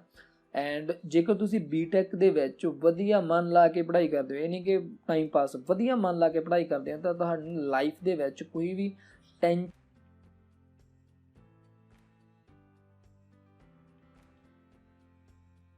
ਲੈਣ ਦੀ ਲੋੜ ਨਹੀਂ ਗੀ। ਮਤਲਬ ਇੱਕ ਬ੍ਰੈਂਡ ਬਣ ਜਾਂਦਾ ਬੰਦਾ। ਠੀਕ ਆ, IIT ਵਿੱਚ ਪੜ੍ਹਨ ਤੋਂ ਬਾਅਦ ਇੱਕ ਬ੍ਰੈਂਡ ਬਣ ਜਾਂਦਾ, ਮਤਲਬ ਉਹ 'ਤੇ ਇੱਕ ਟੈਗ ਲੱਗ ਜਾਂਦਾ IIT ਦਾ। ਅਤੇ ਜੇ IIT ਦਾ ਟੈਗ ਲੱਗ ਗਿਆ, ਉਸ ਤੋਂ ਬਾਅਦ ਤੁਹਾਡੀ ਪਰ ਮੰਥ 1 ਲੱਖ, ਮਤਲਬ ਜਦ ਤੁਸੀਂ ਕਾਲਜ 'ਚੋਂ ਨਿਕਲੋਗੇ ਤਾਂ 1 ਲੱਖ ਪਰ ਮੰਥ ਤੁਹਾਡੀ ਸੈਲਰੀ ਪੱਕੀ ਆ, ਕਨਫਰਮ ਆ। ਬਟ ਚਾਹੀਦਾ ਕੀ ਹੈ, ਜ਼ਰੂਰੀ ਜਿਹੜੀ ਮੇਨ ਚੀਜ਼ ਉਹ ਹੈਗੀ ਆ ਤੁਹਾਡੀ ਮਿਹਨਤ। ਠੀਕ ਆ, ਜੋ ਤੁਹਾਡੀ ਮਿਹਨਤ ਹੈ, ਇਹ ਨਹੀਂ ਕਿ ਟਾਈਮ ਪਾਸ ਕਰਕੇ ਤੁਸੀਂ ਇਹੀ +1 +2 ਕਰ ਲਈ, ਤੁਸੀਂ BTech ਵੀ ਟਾਈਮ ਪਾਸ, ਚਲੋ +1 +2 ਤਾਂ ਤੁਸੀਂ ਹਾਰਡਲੀ ਕਰੋਗੇ ਕਿਉਂਕਿ ਫਿਰ JEE ਮੇਨ JEE ਐਡਵਾਂਸ ਹੀ ਨਹੀਂ ਕਲੀਅਰ ਹੋਣਾ, ਤਾਂ ਤੁਹਾਨੂੰ ਡੈਫੀਨੇਟਲੀ ਮਿਹਨਤ ਕਰਨੀ ਪੈਣੀ ਆ। ਬਟ IIT ਦੇ ਵਿੱਚ ਜ਼ਰੂਰ ਮਿਹਨਤ ਕਰਿਓ। ਠੀਕ ਆ, IIT ਦੇ ਵਿੱਚ ਜ਼ਰੂਰ ਮਿਹਨਤ ਕਰਿਓ। ਮੈਂ ਖੁਦ BTech ਕੀਤੀ ਹੋਈ ਹੈ electronics and communication the, and BTech ਵਿੱਚ ਬਹੁਤ ਕੁਛ ਆ ਜਾਣਨ ਵਾਸਤੇ। ਠੀਕ ਆ, ਡੈਫੀਨੇਟਲੀ ਬਹੁਤ ਕੁਛ ਆ। ਬਟ ਤੁਹਾਡੀ ਮਿਹਨਤ, ਤੁਹਾਡਾ ਫਰੈਂਡ ਸਰਕਲ ਚੰਗਾ ਹੋਊਗਾ ਤਾਂ ਤੁਸੀਂ ਡੈਫੀਨੇਟਲੀ IIT ਦੇ ਵਿੱਚ ਜਾਓਗੇ। ਐਂਡ ਜੋ ਬੱਚਾ IIT ਚਲਿਆ ਗਿਆ, ਉੱਥੇ ਮਿਹਨਤ ਕਰ ਗਿਆ, ਉਹ ਇੱਕ ਬ੍ਰੈਂਡ ਬਣ ਜਾਣਾ, ਐਂਡ ਉਹਨੂੰ ਤਾਂ ਫਿਰ ਵਾਧੂ ਆ ਜੋਬਸ। ਇੱਕ ਚੀਜ਼ ਆਪਣੇ ਇੰਟਰਸਟ ਤੋਂ ਨਾ ਭਟਕਿਓ। ਠੀਕ ਹੈ, ਇੰਟਰਸਟ ਬਣਾ ਲਓ ਕਿ ਮੈਂ BTech ਕਾਹਦੇ ਵਿੱਚ ਕਰਨੀ ਆ। BTech ਬਾਅਦ ਤੁਹਾਨੂੰ ਫੀਲਡ ਚੁਣਨੀ ਪੈਣੀ ਆ, ਮੈਂ ਕੰਪਿਊਟਰ 'ਚ ਕਰਨੀ ਆ, ਮਕੈਨੀਕਲ ਦੇ ਵਿੱਚ ਕਰਨੀ ਆ, ਸਿਵਲ 'ਚ ਕਰਨੀ ਆ, ਰੋਬੋਟਿਕ 'ਚ ਕਰਨੀ ਆ, ਬਾਇਓਟੈਕਨੋਲੋਜੀ ਕਰਨੀ ਆ, ਮਤਲਬ ਜੋ ਵੀ ਤੁਹਾਡਾ ਇੰਟਰਸਟ ਆ, ਉਹ ਆਪਦੇ ਇੰਟਰਸਟ ਦੇ ਅਕੋਰਡਿੰਗਲੀ ਇੱਕ ਫੀਲਡ ਚੂਜ਼ ਕਰ ਲਓ। ਐਂਡ ਉਹ ਫੀਲਡ ਬਾਰੇ ਥੋੜ੍ਹਾ ਪੜ੍ਹਨਾ ਸਟਾਰਟ ਕਰ ਦਿਓ। JEE ਮੇਨ ਦਾ ਪੇਪਰ ਦਿਓ, JEE ਮੇਨ JEE ਐਡਵਾਂਸ ਦਾ ਪੇਪਰ ਦਿਓ +2 ਤੋਂ ਬਾਅਦ। ਉਸ ਤੋਂ ਪਹਿਲਾਂ ਮੈਰੀਟੋਰੀਅਸ ਦੇ ਵਿੱਚ ਜਾਓਗੇ ਤਾਂ ਸਿਰਫ +1 and +2 the physics, chemistry, math ਚੰਗੀ ਤਰ੍ਹਾਂ ਰੱਟ ਜਾਓ, ਕਿਉਂਕਿ JEE ਮੇਨ JEE ਐਡਵਾਂਸ ਦੇ ਵਿੱਚ ਕੀ ਆਉਂਦਾ ਵਾ, ਮੈਥ, ਫਿਜ਼ਿਕਸ ਐਂਡ ਕੈਮਿਸਟਰੀ। ਇਹਨਾਂ ਦੇ ਵਿੱਚੋਂ ਪੇਪਰ ਆਊਗਾ, ਇਹਨਾਂ ਨੂੰ ਕਲੀਅਰ ਕਰੋ। ਐਂਡ ਡੈਫੀਨੇਟਲੀ ਜੇਕਰ ਤੁਸੀਂ ਕਲੀਅਰ ਕਰਦੇ ਹੋ, IIT 'ਚ ਜਾਂਦੇ ਹੋ ਤਾਂ ਫਿਰ ਤਾਂ ਵਾਰੀ ਨਿਆਰੇ। ਉਸ ਤੋਂ ਬਾਅਦ ਤਾਂ ਫਿਰ ਤੁਹਾਨੂੰ ਪਤਾ ਹੈ ਕਿ ਕਿੱਦਾਂ ਦੀ ਲਾਈਫ ਹੁੰਦੀ ਹੈ। ਠੀਕ ਆ, ਪ੍ਰਾਈਵੇਟ ਜੋਬ ਹੁੰਦੀ ਹੈ ਬਟ ਬਹੁਤ ਵਧੀਆ ਜੋਬ ਹੁੰਦੀ ਹੈ। ਆਪਾਂ ਨੂੰ ਪਤਾ ਕਿ ਜਿਹੜਾ ਗੂਗਲ ਦਾ CEO ਆ ਸੁੰਦਰ ਪਿਚਾਈ, ਉਹ ਵੀ ਇੱਕ IIT ਦੇ ਵਿੱਚ ਹੀ ਪੜ੍ਹਿਆ ਹੋਇਆ ਬੱਚਾ, ਸਟੂਡੈਂਟ ਸੀ, ਸੌਰੀ ਬੱਚਾ ਤਾਂ ਨਹੀਂ ਗਾ ਇਸ ਸਮੇਂ, ਤਾਂ IIT ਦੇ ਵਿੱਚ ਹੀ ਪੜ੍ਹਿਆ ਵਾ। ਐਂਡ ਡੈਫੀਨੇਟਲੀ ਬਹੁਤ ਜ਼ਿਆਦਾ ਸਕੋਪ ਆ, ਬਟ ਮੇਨ ਕੀ ਆ, ਮਿਹਨਤ ਤੋਂ ਬਿਨਾਂ ਤਾਂ ਕੁਛ ਵੀ ਨਹੀਂ ਗਾ। ਨੈਕਸਟ ਰਿਸਪੌਂਸ ਆ ਜਿਹੜਾ ਮੰਜੂ, ਐਂਡ ਇਹਨਾਂ ਦਾ ਜਿਹੜਾ ਫੇਵਰੇਟ ਸਬਜੈਕਟ ਆ ਉਹ ਹੈਗਾ ਵਾ ਸਾਇੰਸ। ਐਂਡ ਇਹ IPS ਆਫਿਸਰ ਬਣਨਾ ਚਾਹੁੰਦੇ ਆ, IPS ਆਫਿਸਰ। ਐਂਡ ਐਡਮਿਸ਼ਨ ਇਹਨਾਂ ਨੇ ਲੈਣੀ ਆ ਮੈਡੀਕਲ ਦੇ ਵਿੱਚ, ਮੈਡੀਕਲ ਲਾਈਨ ਦੇ ਵਿੱਚ। ਮੈਡੀਕਲ ਲਾਈਨ ਦੇ ਵਿੱਚ ਤੁਸੀਂ ਜਾ ਰਹੇ ਹੋ, ਤੁਹਾਡਾ ਜਿਹੜਾ ਫੇਵਰੇਟ ਸਬਜੈਕਟ ਉਹ ਸਾਇੰਸ ਆ, ਐਂਡ IPS ਆਫਿਸਰ ਬਣਨਾ ਚਾਹੁੰਦੇ ਹੋ ਤਾਂ ਮੈਂ ਪਹਿਲਾਂ ਵੀ ਦੱਸਿਆ ਸੀ IPS officer, IAS officer UPSC conduct ਕਰਾਉਂਦੀ ਹੈ ਇਸ ਦਾ ਐਗਜ਼ਾਮ। ਤਾਂ ਮੈਡੀਕਲ ਲਾਈਨ ਦੇ ਵਿੱਚ ਜਾ ਕੇ ਤੁਹਾਨੂੰ ਥੋੜ੍ਹੀ ਪ੍ਰੋਬਲਮ ਆਊਗੀ। ਪ੍ਰੋਬਲਮ ਕੀ ਆ, ਪ੍ਰੋਬਲਮ ਇਹ ਆ ਕਿ ਤੁਹਾਡਾ ਜਿਹੜਾ ਹਿਸਟਰੀ, ਪੋਲੀਟੀ ਐਂਡ ਇਕਨੋਮਿਕਸ ਆ, ਇਹਦੇ ਵਿੱਚੋਂ ਥੋੜ੍ਹਾ ਹੱਥ ਟਾਈਟ ਹੋ ਜਾਊਗਾ। ਹੱਥ ਟਾਈਟ ਹੋ ਜਾਊਗਾ ਇਹਦਾ ਕਹਿੰਦਾ ਕੀ ਮਤਲਬ ਆ, ਇਹਦੇ ਕਹਿਣ ਦਾ ਮਤਲਬ ਇਹ ਆ ਕਿਉਂਕਿ ਜਿਹੜਾ ਪ੍ਰੀ ਹੁੰਦਾ ਨਾ, ਪ੍ਰੀ ਐਗਜ਼ਾਮ ਹੋ ਗਿਆ, ਉਸ ਤੋਂ ਬਾਅਦ ਜਿਹੜੇ ਇਹਦੇ ਪੇਪਰ ਹੁੰਦੇ ਆ, ਠੀਕ ਆ, ਉਹ ਸਾਰੇ ਦੇ ਸਾਰੇ ਪੇਪਰ ਵਿੱਚ ਤੁਹਾਡੀ ਹਿਸਟਰੀ ਐਡਵਾਂਸ ਹੋਣੀ ਚਾਹੀਦੀ ਹੈ, ਤੁਹਾਡੀ ਪੋਲੀਟੀ ਐਡਵਾਂਸ ਹੋਣੀ ਚਾਹੀਦੀ ਹੈ, ਤੁਹਾਡਾ ਇਕਨੋਮਿਕਸ ਐਡਵਾਂਸ ਹੋਣਾ ਚਾਹੀਦਾ ਵਾ, ਤੁਹਾਡੀ ਹਿਸਟਰੀ ਵਿੱਚ ਜੋਗਰਾਫੀ ਐਡਵਾਂਸ ਹੋਣੀ ਚਾਹੀਦੀ ਹੈ। ਉਹ ਚੀਜ਼ਾਂ ਥੋੜ੍ਹੀਆਂ ਯਾਦ ਹੀ ਚੰਗੀ ਤਰ੍ਹਾਂ ਹੋਣੀਆਂ ਚਾਹੀਦੀਆਂ। ਡੈਫੀਨੇਟਲੀ ਕੁਐਸਚਨ ਬਾਇਓਲੋਜੀ 'ਚੋਂ ਵੀ ਆਉਂਦੇ ਆ, ਬਾਇਓਲੋਜੀ 'ਚ ਆਉਂਦੇ ਆ, ਕੈਮਿਸਟਰੀ 'ਚ ਆਉਂਦੇ ਆ, ਫਿਜ਼ਿਕਸ 'ਚ ਆਉਂਦੇ ਆ। ਐਂਡ ਕਰੰਟ ਅਫੇਅਰ, ਅਖਬਾਰ ਪੜ੍ਹਨ ਦਾ ਮੈਂ ਤਰੀਕਾ ਪਹਿਲਾਂ ਹੀ ਦੱਸਿਆ ਕਿ ਆ ਐਡੀਟੋਰੀਅਲ ਪੜ੍ਹਨੇ ਸਟਾਰਟ ਕਰ ਦਿਓ ਐਂਡ ਆਪਣੀ ਇੰਗਲਿਸ਼ ਨੂੰ ਫੁੱਲ ਐਡਵਾਂਸ ਕਰ ਲਓ। ਠੀਕ ਹੈ, ਇੰਗਲਿਸ਼ ਨਾਲ ਦੀ ਨਾਲ ਕਲੀਅਰ ਕਰੀ ਚੱਲੋ, ਭਟਕੋ ਨਾ। ਐਂਡ IPS IAS ਬਣਨ ਵਾਸਤੇ ਇੱਕ ਜਿਹੜੀ ਸਭ ਤੋਂ ਬੈਸਟ ਚੀਜ਼ ਆ, ਬੀ ਪੋਜ਼ੀਟਿਵ। ਬੀ ਪੋਜ਼ੀਟਿਵ ਦਾ ਮਤਲਬ ਕੀ ਆ ਕਿ ਹਰ ਇੱਕ ਚੀਜ਼ ਨੂੰ, ਠੀਕ ਆ, ਐਨਾਲਾਈਟਿਕ ਵੇ ਦੇ ਨਾਲ ਦੇਖੋ। ਮਤਲਬ ਇਹ ਨਹੀਂ ਗਾ ਕਿ ਕਿਸ ਤੋਂ ਸੁਣ ਲਿਆ ਤਾਂ ਮਤਲਬ ਆਹ ਚੀਜ਼ ਠੀਕ ਆ, ਮਤਲਬ ਇੱਕ ਮਤਲਬ ਦੇਖੋ, ਮਤਲਬ ਲਾਅ ਦੇ ਅਕੋਰਡਿੰਗ, ਕਾਨੂੰਨ ਦੇ ਅਕੋਰਡਿੰਗ ਇੱਕ ਬੀ ਪੋਜ਼ੀਟਿਵ ਤਰੀਕੇ ਨਾਲ। ਉਹ ਕਿਵੇਂ ਸਿੱਖੋਗੇ? ਉਹ ਅਖਬਾਰ ਪੜ੍ਹ ਕੇ ਸਿੱਖੋਗੇ। ਅਖਬਾਰ ਦੇ ਵਿੱਚ ਇਹ ਨਹੀਂ ਕਿ ਪਹਿਲੀਆਂ ਖਬਰਾਂ ਪੜ੍ਹਨੀਆਂ ਸ਼ੁਰੂ ਕਰ ਦਿਓ, ਜੇ ਇੱਥੇ ਧਰਨਾ ਲੱਗਾ, ਇੱਥੇ ਮਤਲਬ ਅਜਾ ਹੋ ਗਿਆ, ਇੱਥੇ ਆ ਗਿਆ, ਮੇਨ ਚੀਜ਼ ਕੀ ਹੈ, ਐਡੀਟੋਰੀਅਲ ਪੁਆਇੰਟ ਪੜ੍ਹੋ ਉਹਦਾ। ਐਡੀਟੋਰੀਅਲ ਕੀ ਹੁੰਦਾ, ਵਿਚਾਲੇ ਦੇ 2 ਪੰਨੇ ਹੁੰਦੇ ਆਪਣੇ ਕੋਲ, ਲਿਖਿਆ ਹੁੰਦਾ ਉੱਥੇ ਐਡੀਟੋਰੀਅਲ ਪੇਜ। तो एडिटोरियल के 2 पेज होंगे, उन्होंने पढ़ना शुरू कर दो। किसी भी न्यूज़पेपर का शुरू कर दो, कोशिश करो इंग्लिश का करो, ट्रांसलेट हौली हौली करना, एंड इंग्लिश पंजाबी च करना, पंजाबी च कर दो, बट कोशिश करो कि इंग्लिश भी नाल दी नाल पढ़ो। मैडिकल दे विच ठीक है, डेफिनेटली तुसीं कर सकते हो, बट फिर तुहानूं नाल दी नाल थोड़ा हिस्टरी, पॉलिटी, जोग्राफी, इकनॉमिक्स ये करने पैणगे। बट मैं तो यही कहांगा कि जे तुसीं IPS ऑफिसर ही बनना तो फिर तुसीं अपने जिहड़े सबजैक्ट आ उहनूं थोड़ा चेंज कर दो। मैडिकल दे विच्चों तुसीं थोड़ा उहनूं चले जाओ फिर आर्ट्स वाले पासे, क्योंकि उहदे विच तुहानूं +1 +2 दे विच हिस्टरी मिलूगी, तुहानूं पॉलिटी मिलूगी, तुहानूं इकनॉमिक्स मिलूगी, तुहानूं जोग्राफी मिलूगी। ये चीज़ां मिल जाणगीआं जिहड़ियां जरूरी आ पढ़न वास्ते, क्योंकि इन्हां विच तुहाडी पकड़ होनी चाहीदी आ। इन्हां चीज़ां दे विच तुहाडी पकड़ होਊਗੀ ਤਾਂ तुहाडा जिहड़ा एग्जाम क्लीयर करन दा थोड़ा चांसिस वध हो जाने, फिर बाद विच बहुत मेहनत करनी पै जांदी आ। ਤਾਂ ਬਾਇਓਲੋਜੀ ਕਰੀ ਜਾਵਾਂਗੇ ਆਪਾਂ ਬਾਲੀ ਜ਼ਿਆਦਾ, ਬਟ ਉਹਦੇ ਵਿੱਚੋਂ ਆਪਾਂ ਨੂੰ ਪਤਾ ਹੈ ਕਿ ਉਹ 10th ਤੱਕ ਵੀ ਇਨਫ ਹੁੰਦੀ ਆ। 10th ਤੱਕ ਆਪਾਂ ਬਾਇਓਲੋਜੀ ਕਰ ਲਾਂਗੇ ਨਾ, ਇਨਫ ਹੁੰਦੀ ਆ IAS ਐਗਜ਼ਾਮ ਵਾਸਤੇ। ਐਂਡ ਥੋੜ੍ਹਾ ਜਿਹਾ ਐਡਵਾਂਸ ਹੁੰਦਾ, ਬਟ ਉਹ ਹੋ ਜਾਂਦਾ ਹੁੰਦਾ। ਬਟ ਮੈਂ ਤਾਂ ਇਹ ਕਹਾਂਗਾ ਕਿ ਤੁਹਾਡਾ ਹਿਸਟਰੀ 'ਚ ਹੱਥ ਟਾਈਟ ਹੋ ਜਾਊਗਾ, ਪੋਲਿਟੀ ਵਿੱਚ ਹੱਥ ਟਾਈਟ, ਬਾਕੀ ਸਬਜੈਕਟ ਵਿੱਚ ਹੱਥ ਟਾਈਟ ਹੋ ਜਾਣਾ, ਜਿਹਦੇ ਕਰਕੇ ਥੋੜ੍ਹੀ ਪ੍ਰੋਬਲਮ ਆਊਗੀ। ਇਨਵਾਇਰਮੈਂਟ ਤਾਂ ਡੈਫੀਨੇਟਲੀ ਤੁਸੀਂ ਨਾਲ ਦੀ ਨਾਲ ਕਰਨਾ ਹੀ ਪੈਣਾ, ਇਨਵਾਇਰਮੈਂਟ ਵਗੈਰਾ ਦਾ। ਬਟ IPS ਵਾਸਤੇ ਜਾਣਾ ਚਾਹੁੰਦੇ ਹੋ ਤਾਂ मैं कहांगा कि आर्ट्स करो, आर्ट्स वास्ते ही बेस्ट आ, क्योंकि वो तुहानूं हिस्टरी, पॉलिटी, इकनॉमिक्स, जोग्राफी सारी चीज़ां मिलणगीआं। मैडिकल लाइन दे विच जाके जेकर तुसीं मैडिकल लाइन 'च जाना चाहुंदे हो, डॉक्टर वगैरह बनना चाहुंदे हो, फिर definitely medical low, but medical ना लो मेरे अकॉर्डिंगली तां यही आ। बाकी तुसीं डिस्कस करो, अपना थोड़ा सोचो, इहदे बारे रिसर्च करो, एंड जे कोई डाउट आउंदा वा तुसीं टैलीग्राम ग्रुप अपना हैगा वा, तुसीं परसनली पुछ सकदे हो, तां मैं तुहानूं गाइड भी कर दांगा इस बारे। एंड बाकी डेफिनेटली चीज़ों दिमाग 'ਚ जरूर सोचो, क्योंकि तुहाडा जो हुण समा वा वो समा ये चीज़ नूं डिसाइड करन दा ही है। उस तो बाद जेकर तुसीं फिर कहोगे कि बस टाइम लग्या, तो फिर उस तो बाद कुछ नहीं हो सकता। नैक्सट हैगा अपने कोले गुरशरण सिंह, एंड इन्हां दा फेवरेट सबजैक्ट हैगा, एंड पुलिसमैन जां फिर टीचर, दोनों 'चों कोई भी बनना चाहुंदे हैं। नॉन मैडिकल फिर लैणगे। नॉन मैडिकल दे विच तुसीं 2 चीज़ां कर सकदे हो। नॉन मैडिकल लैण तो बाद ਤੁਸੀਂ ਟੀਚਰ ਬਣਨਾ ਚਾਹੁੰਦੇ ਹੋ ਤਾਂ ਫਿਰ ਤੁਸੀਂ 3 ਟੀਚਰ ਡੈਫੀਨੇਟਲੀ ਫਿਜ਼ਿਕਸ, ਮਤਲਬ ਉਹਦਾ ਸਿੰਪਲੀ ਬਣ ਜਾਣਾ, ਸਾਇੰਸ ਟੀਚਰ ਬਣ ਸਕਦੇ ਹੋ। ਐਂਡ ਜੇ ਤੁਸੀਂ ਮੈਥ ਟੀਚਰ ਬਣ ਸਕਦੇ ਹੋ, ਠੀਕ ਹੈ। ਉਹਦੇ ਤੁਹਾਨੂੰ BSc ਕਰਨੀ ਪਊਗੀ, ਪਹਿਲਾਂ ਹੀ ਮੈਂ ਦੱਸ ਚੁੱਕਾ ਵਾਂ। BSc ਤੋਂ ਬਾਅਦ B.Ed ਕਰਨੀ ਪਊਗੀ, ਉਸ ਤੋਂ ਬਾਅਦ ਤੁਸੀਂ ਐਲੀਜੀਬਲ ਹੋ ਜਾਓਗੇ। ਬਟ ਜੇਕਰ ਤੁਸੀਂ +1 +2 ਦੇ ਬੱਚਿਆਂ ਨੂੰ ਪੜ੍ਹਾਉਣਾ ਚਾਹੁੰਦੇ ਹੋ, +1 ਐਂਡ +2 ਦੇ ਬੱਚਿਆਂ ਨੂੰ ਪੜ੍ਹਾਉਣਾ ਚਾਹੁੰਦੇ ਹੋ, ਤਾਂ ਤੁਹਾਨੂੰ MSc ਕਰਨੀ ਪਊਗੀ। ਐਂਡ MSc ਦੇ ਵਿੱਚ ਜੋ ਵੀ ਤੁਹਾਡਾ ਫੇਵਰੇਟ ਸਬਜੈਕਟ ਆ, ਜਾਂ ਤਾਂ ਮੈਥ ਦੀ ਕਰੋ, ਜਾਂ ਫਿਰ ਫਿਜ਼ਿਕਸ ਦੀ ਕਰੋ, ਜਾਂ ਫਿਰ ਕੈਮਿਸਟਰੀ ਦੀ ਕਰੋ। ਤਾਂ ਉਹ ਕਰਨ ਤੋਂ ਬਾਅਦ ਤੁਸੀਂ ਇੱਕ +1 +2 ਵਾਲੇ ਬੱਚੇ ਨੂੰ ਵੀ ਪੜ੍ਹਾ ਸਕਦੇ ਹੋ, ਉਸ ਦੇ ਵੀ ਤੁਸੀਂ ਅਪਲਾਈ ਕਰ ਸਕਦੇ ਹੋ ਜੋਬ ਵਾਸਤੇ। ਐਂਡ ਉਸ ਤੋਂ ਪਹਿਲਾਂ ਜੇਕਰ ਤੁਸੀਂ ਇਕੱਲੀ BSc ਐਂਡ B.Ed ਕੀਤੀ ਆ, ਤਾਂ ਫਿਰ ਤੁਸੀਂ ਅਪਲਾਈ ਕਰ ਸਕਦੇ ਹੋ ਸਿਰਫ 10th ਕਲਾਸ ਦੇ ਬੱਚਿਆਂ ਨੂੰ ਪੜ੍ਹਾਉਣ ਵਾਸਤੇ, 10th ਤੱਕ ਦੇ ਬੱਚਿਆਂ ਨੂੰ, ਠੀਕ ਹੈ। 10th ਤੱਕ ਦੇ ਬੱਚਿਆਂ ਨੂੰ ਪੜ੍ਹਾ ਸਕਦੇ ਹੋ। ਉਹਦੇ ਵਾਸਤੇ ਜੋ ਵੈਕੈਂਸੀਜ਼ ਆਉਣਗੀਆਂ ਮਾਸਟਰ ਕੇਡਰ ਦੀਆਂ, ਉਹ ਤੁਸੀਂ ਭਰ ਸਕਦੇ ਹੋ। ਐਂਡ ਇਹਦੇ ਵਾਸਤੇ ਤੁਹਾਡੀਆਂ ਪ੍ਰੋਫੈਸਰ ਦੀਆਂ ਹੁੰਦੀਆਂ ਵਾ, ਉਹ ਵੀ ਤੁਸੀਂ ਫਿਲ ਕਰ ਸਕਦੇ ਹੋ। ਐਂਡ एग्जाम ये TET का होंगे ग्रैजुएशन तो बाद, तुहाडी B.Ed तो बाद, एंड उस तो बाद तुहाडे सबजैक्ट का होंगे जिहड़े सबजैक्ट नूं तुसीं पढ़ाउण लगना। सिंपली है, ये बारे मैं काफ़ी ज़्यादा पहला भी दस चुका। एंड पुलिसमैन, डेफिनेटली पुलिसमैन वास्ते भी दसना पऊगा। पुलिसमैन दे विच पोस्ट ते ये डिपेंड करता कि पुलिसमैन तुसीं किहड़ा पुलिसमैन बनना। तुसीं एक ऑफिसर बनना चाहुंदे हो, जां फिर तुसीं एक नॉर्मल, तुहानूं कोई टेंशन नहीं कि तुहानूं कोई भी जॉब मिल जाए पुलिस दे विच, वो भी करना चाहुंदे हो। पुलिसमैन दे विच भी काफ़ी ज़्यादा जॉब्स होंदियां। पुलिसमैन विच तुसीं टैक्नीकल फील्ड जा सकते हो, जेकर तुसीं B.Tech कीती है नॉन मैडिकल तो बाद, टैक्नीकल फील्ड भी होंदी है। उस तो बाद जेकर तुसीं DSP बनना चाहुंदे हो, जां फिर तुसीं SSP बनना चाहुंदे हो, वड्डियां पोस्टां ते जाना चाहुंदे हो, तां इहदे वास्ते एग्जाम हुंदा। जिद्दां अपने कोल UPSC का एग्जाम हुंदा, उहदे विच IPS ऑफिसर बनदे आ, ਉਹ पुलिस मतलब पुलिस दे विच सब तो टॉप दी पोस्ट आ। उवें जेकर तुसीं सिर्फ छोटे लैवल दी मतलब SSP DSP बनना चाहुंदे हो, तां SDM वगैरह बनना चाहुंदे हो, तो उहदे वास्ते जिहड़ियां अपनी एग्जाम हुंदा वो UPSC नहीं कराउंदी, वो PPSC कराउंदी आ। पंजाब लैवल ते एग्जाम हुंदा वा। ਤਾਂ ਉਹਦੇ ਵਾਸਤੇ ਤੁਹਾਨੂੰ ਜਿਹੜੇ ਸਬਜੈਕਟ ਕਿਹੜੇ ਸਭ ਤੋਂ ਪਹਿਲਾਂ ਤਾਂ ਅਖਬਾਰ ਡੇਲੀ ਪੜ੍ਹਨਾ ਸ਼ੁਰੂ ਕਰ ਦਿਓ, ਠੀਕ ਹੈ। ਐਡੀਟੋਰੀਅਲ ਡੇਲੀ ਪੜ੍ਹੋ। ਉਸ ਤੋਂ ਬਾਅਦ ਤੁਹਾਡਾ ਜੀਓਗ੍ਰਾਫੀ, ਉਸ ਤੋਂ ਬਾਅਦ ਤੁਹਾਡੀ ਹਿਸਟਰੀ, ਉਸ ਤੋਂ ਬਾਅਦ ਤੁਹਾਡੀ ਇਕਨੋਮਿਕਸ, ਪੋਲਿਟੀ, मतलब जो भी IAS वाला बंदा करता वा, सेम जो मैं दस्या सी कि IPS ऑफिसर IAS ऑफिसर किद्दां बनना, सिमिलरली तैयारी तुहानूं इत्थे करनी पैनी है, ठीक है। क्योंकि तुसीं SDM बनना इत्थे, SDM tehsildar and DS SSP ਤਾਂ ਉਹਦੀਆਂ ਪੋਸਟਾਂ ਇੱਥੇ ਨਿਕਲਣਗੀਆਂ। ਉਹਦੇ ਵਿੱਚ ਤੁਹਾਡੀ ਇਹ ਚੀਜ਼ ਹੋਣੀ ਚਾਹੀਦੀ ਆ। ਐਂਡ ਸਾਰਿਆਂ ਦੇ ਸਾਰੇ ਜਿੰਨੇ ਵੀ ਮੈਂ ਸਬਜੈਕਟ ਦੱਸੇ ਉਹਨਾਂ ਵਾਸਤੇ ਤੁਹਾਡਾ ਮੈਥ 10th ਕਲਾਸ ਤੱਕ ਦਾ ਤੁਹਾਨੂੰ ਆਉਣਾ ਹੀ ਚਾਹੀਦਾ ਵਾ, ਠੀਕ ਆ। ਉਹਦਾ ਹੋਣਾ ਚਾਹੀਦਾ ਰੀਜ਼ਨਿੰਗ ਹਰ ਇੱਕ ਪੇਪਰ 'ਚ ਹੁੰਦੀ ਆ, ਠੀਕ ਆ।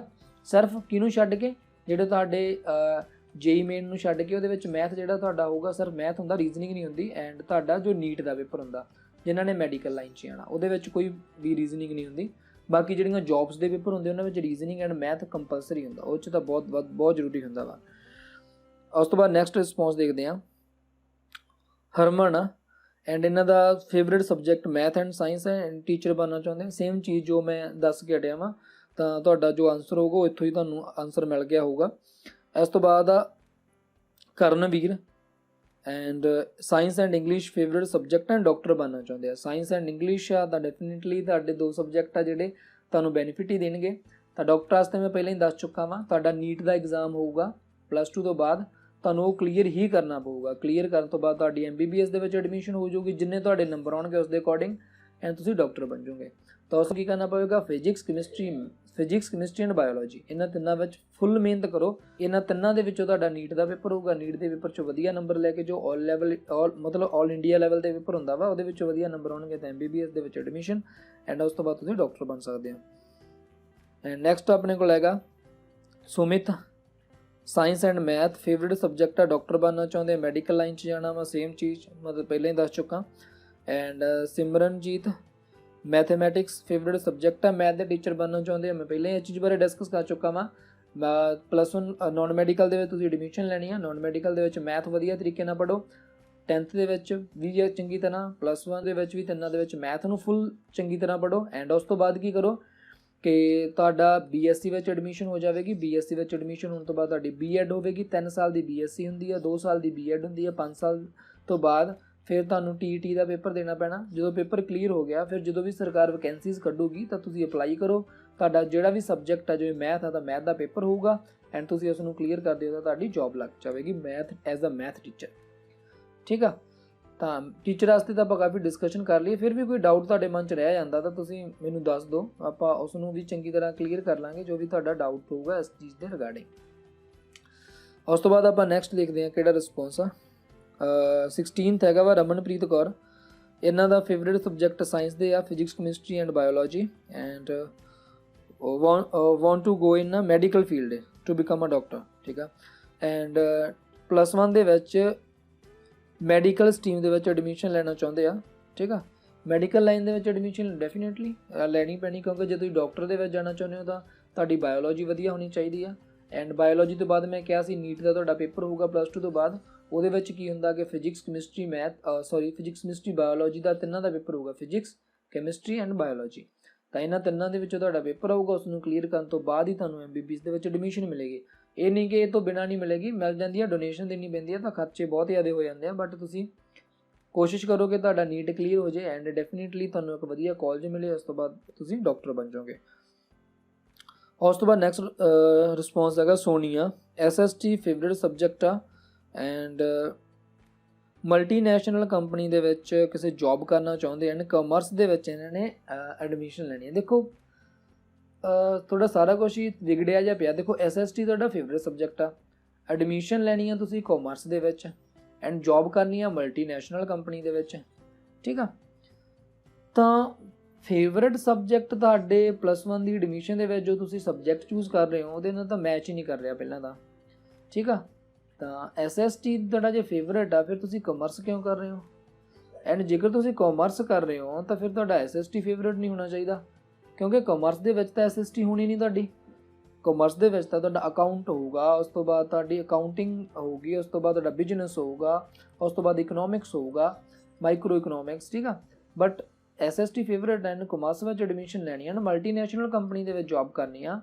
ਮਲਟੀਨੈਸ਼ਨਲ ਕੰਪਨੀ ਵਿੱਚ ਤੁਸੀਂ ਜੌਬ ਐਜ਼ ਅ CA ਕਰ ਸਕਦੇ ਹੋ, ਠੀਕ ਆ। ਚਲੋ SST ਤੁਹਾਡਾ ਫੇਵਰੇਟ ਹੋਊਗਾ, ਅਲੱਗ ਚੀਜ਼ ਹੈ। ਜੇਕਰ ਤੁਸੀਂ ਕਾਮਰਸ ਦੇ ਵਿੱਚ ਹੀ ਐਡਮਿਸ਼ਨ ਲੈਣੀ ਆ ਤਾਂ ਫਿਰ ਤੁਹਾਨੂੰ CA ਕਰ ਲਓ, ਜਾਂ ਫਿਰ ਉਸ ਤੋਂ ਬਾਅਦ ਤੁਸੀਂ BCom ਕਰ ਲਓ। ਐਂਡ ਬਟ ਮਲਟੀਨੈਸ਼ਨਲ ਕੰਪਨੀ ਦੇ ਵਿੱਚ ਜੇ ਜੌਬ ਕਰਨੀ ਥੋੜ੍ਹਾ ਡਿਫੀਕਲਟ ਹੋਊਗਾ ਤੁਹਾਨੂੰ, ਠੀਕ ਆ, ਮਿਹਨਤ ਕਰਨੀ ਪਊਗੀ। BCom ਤੋਂ ਬਾਅਦ ਵੀ ਕਾਫੀ ਜ਼ਿਆਦਾ ਚਾਂਸਸ ਹੁੰਦੇ, MCom ਕਰੋ, ਅਕਾਊਂਟ 'ਚ ਕਰੋ, CA ਕਰ ਲਓਗੇ, CA ਤੋਂ ਬਾਅਦ ਤੁਸੀਂ ਜੌਬ ਕਰ ਸਕਦੇ ਹੋ। ਬਟ ਤੁਹਾਡਾ ਥੋੜ੍ਹਾ ਜਿਹਾ ਗੜਬੜ ਆ ਇੱਥੇ, ਠੀਕ ਹੈ। SST ਫੇਵਰੇਟ ਸਬਜੈਕਟ ਆ, ਕਾਮਰਸ ਤੁਹਾਡਾ ਐਡਮਿਸ਼ਨ ਲੈਣੀ ਆ, ਤਾਂ ਇੱਥੇ ਤੁਹਾਡਾ ਇਹਨੂੰ ਥੋੜ੍ਹਾ ਚੇਂਜ ਕਰੋ। ਮਲਟੀਨੈਸ਼ਨਲ 'ਚ ਜਾਣ ਵਾਸਤੇ ਤਾਂ ਮੈਂ ਤੁਹਾਨੂੰ ਇਹ ਕਹਾਂਗਾ ਮੈਡੀਕਲ ਦੇ ਜਾਂ ਨੋਨ ਮੈਡੀਕਲ 'ਚ ਐਡਮਿਸ਼ਨ ਲਓ। ਨੋਨ ਮੈਡੀਕਲ ਦੇ ਵਿੱਚ ਐਡਮਿਸ਼ਨ ਲੈਣ ਤੋਂ ਬਾਅਦ ਜੇ ਤੁਹਾਡਾ ਸਾਇੰਸ ਠੀਕ ਆ, ਸਾਇੰਸ ਐਂਡ ਮੈਥ ਠੀਕ ਆ ਤਾਂ, ਜੇ ਨਹੀਂ ਤਾਂ ਫਿਰ ਨਹੀਂ। ਤਾਂ ਜੇ ਤੁਸੀਂ ਨੋਨ ਮੈਡੀਕਲ ਕਰੋਗੇ ਉਸ ਤੋਂ ਬਾਅਦ ਤੁਸੀਂ IIT ਦੇ ਵਿੱਚ ਐਡਮਿਸ਼ਨ ਲੈ ਸਕਦੇ ਆ ਨਾ, IIT ਦੇ ਵਿੱਚ ਐਡਮਿਸ਼ਨ ਲੈ ਲਓਗੇ ਤਾਂ ਮਲਟੀਨੈਸ਼ਨਲ ਕੰਪਨੀ ਕੀ ਆ ਕਿ ਤੁਸੀਂ ਅਬਰੋਡ ਵੀ ਜਾ ਸਕਦੇ ਹੋ। ਪਹਿਲਾਂ ਹੀ ਕਿਹਾ, ਜੇ ਤੁਹਾਡਾ IIT ਦੇ ਵਿੱਚ ਐਡਮਿਸ਼ਨ ਹੋ ਗਈ, IIT ਵਿੱਚ ਕਿਵੇਂ ਐਡਮਿਸ਼ਨ ਹੋਊਗੀ, +2 ਤੋਂ ਬਾਅਦ ਪੇਪਰ ਹੋਊਗਾ JEE and JEE advance the, JEE main and JEE advance. ਜੇ ਤੁਸੀਂ ਉਹ ਕਲੀਅਰ ਕਰਦੇ ਹੋ, IIT 'ਚ ਇੱਕ ਵਾਰੀ ਐਡਮਿਸ਼ਨ ਹੋ ਗਈ, ਫਿਰ ਤਾਂ ਤੁਸੀਂ IIT ਨੂੰ ਚੰਗੀ ਤਰ੍ਹਾਂ ਪੜ੍ਹ ਲਓ, IIT ਨੂੰ ਚੰਗੀ ਤਰ੍ਹਾਂ ਮਿਹਨਤ ਕਰ ਲਓ, ਤਾਂ MNC ਤਾਂ ਫਿਰ ਮਤਲਬ ਖੁਦ ਆਉਣਗੀਆਂ ਤੁਹਾਡੇ ਕੋਲ MNC, ਠੀਕ ਆ। ਤਾਂ ਇਹਦੇ ਵਿੱਚ ਥੋੜ੍ਹਾ ਇਹ ਹੁੰਦਾ, ਬਟ BCom SST ਤੁਹਾਡਾ ਫੇਵਰੇਟ ਸਬਜੈਕਟ ਆ, ਇਹਦੇ ਨਾਲ ਤੁਹਾਡਾ ਬਾਕੀ ਚੀਜ਼ ਮੈਚਿੰਗ ਨਹੀਂ ਕਰ ਰਹੀ ਤੁਹਾਡੀ, ਨਾ ਤਾਂ ਕਮਰਸ ਮੈਚ ਕਰ ਰਿਹਾ ਵਾ, ਨਾ ਹੀ ਤੁਹਾਡੀ MNC ਕੰਪਨੀ ਮੈਚ ਕਰ ਰਹੀ ਆ। ਫੇਵਰੇਟ ਸਬਜੈਕਟ ਤੁਹਾਡਾ SST ਆ। ਤਾਂ ਇਸ ਦੇ ਅਕੋਰਡਿੰਗਲੀ ਤੁਸੀਂ ਮੈਨੂੰ ਦੁਬਾਰਾ ਆਪਣਾ ਰਿਸਪੌਂਸ ਭੇਜੋ। ਡਿਸਕਸ ਕਰਨ ਤੋਂ ਬਾਅਦ ਮੈਂ ਦੁਬਾਰਾ ਤੁਹਾਨੂੰ ਪਰਸਨਲੀ ਗਾਈਡੈਂਸ ਦੇ ਦਾਂਗਾ, ਆਡੀਓ ਸੈਂਡ ਕਰ ਦਾਂਗਾ, ਠੀਕ ਆ। ਤਾਂ ਤੁਹਾਡਾ ਜੋ ਇਸ ਸਮੇਂ ਫੇਵਰੇਟ ਸਬਜੈਕਟ ਹੈ ਐਂਡ ਜੋ ਤੁਹਾਡਾ +1 ਦੇ ਵਿੱਚ ਤੁਸੀਂ ਐਡਮਿਸ਼ਨ ਲੈਣੀ ਐਂਡ ਜੋ ਤੁਹਾਡੀ ਜੋਬ ਬਾਰੇ ਦੇਖ ਰਹੇ ਹੋ ਉਹ ਥੋੜ੍ਹਾ ਮਤਲਬ ਅਲੱਗ ਜਿਹਾ ਵਾ, ਠੀਕ ਆ।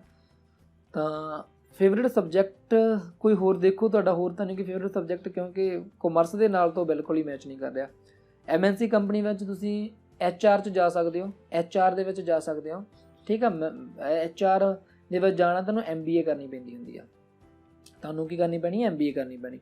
ਉਹ ਤੁਸੀਂ BCom ਤੋਂ ਬਾਅਦ ਵੀ ਕਰ ਸਕਦੇ ਹੋ, ਜਾਂ ਫਿਰ ਤੁਸੀਂ ਸਿੰਪਲੀ +2 ਜਿਸ 'ਚ ਮਰਜ਼ੀ ਕਰੋ, ਉਸ ਤੋਂ ਬਾਅਦ ਤੁਸੀਂ BBA ਕਰੋ, ਉਸ ਤੋਂ ਬਾਅਦ ਤੁਸੀਂ MBA ਕਰੋ, ਠੀਕ ਆ। ਤਾਂ ਤੁਸੀਂ HR 'ਚ ਵੀ ਜਾ ਸਕਦੇ ਹੋ, ਠੀਕ ਹੈ। HR ਜਿੱਥੇ ਰਿਕਰੂਟਮੈਂਟ ਕਰਦੇ ਹੁੰਦੇ ਨਾ, ਮਤਲਬ ਜੋਬ ਵਿੱਚ ਬੰਦੇ ਰੱਖਦੇ ਹੁੰਦੇ, ਇੰਟਰਵਿਊ ਵਗੈਰਾ ਲੈਂਦੇ ਹੁੰਦੇ ਆ, ਤਾਂ HR ਹੁੰਦਾ, ਉਹਦੇ ਵਿੱਚ ਤੁਹਾਨੂੰ MBA ਕਰਨੀ ਬਹੁਤ ਜ਼ਰੂਰੀ ਹੁੰਦੀ ਆ, ਠੀਕ ਆ।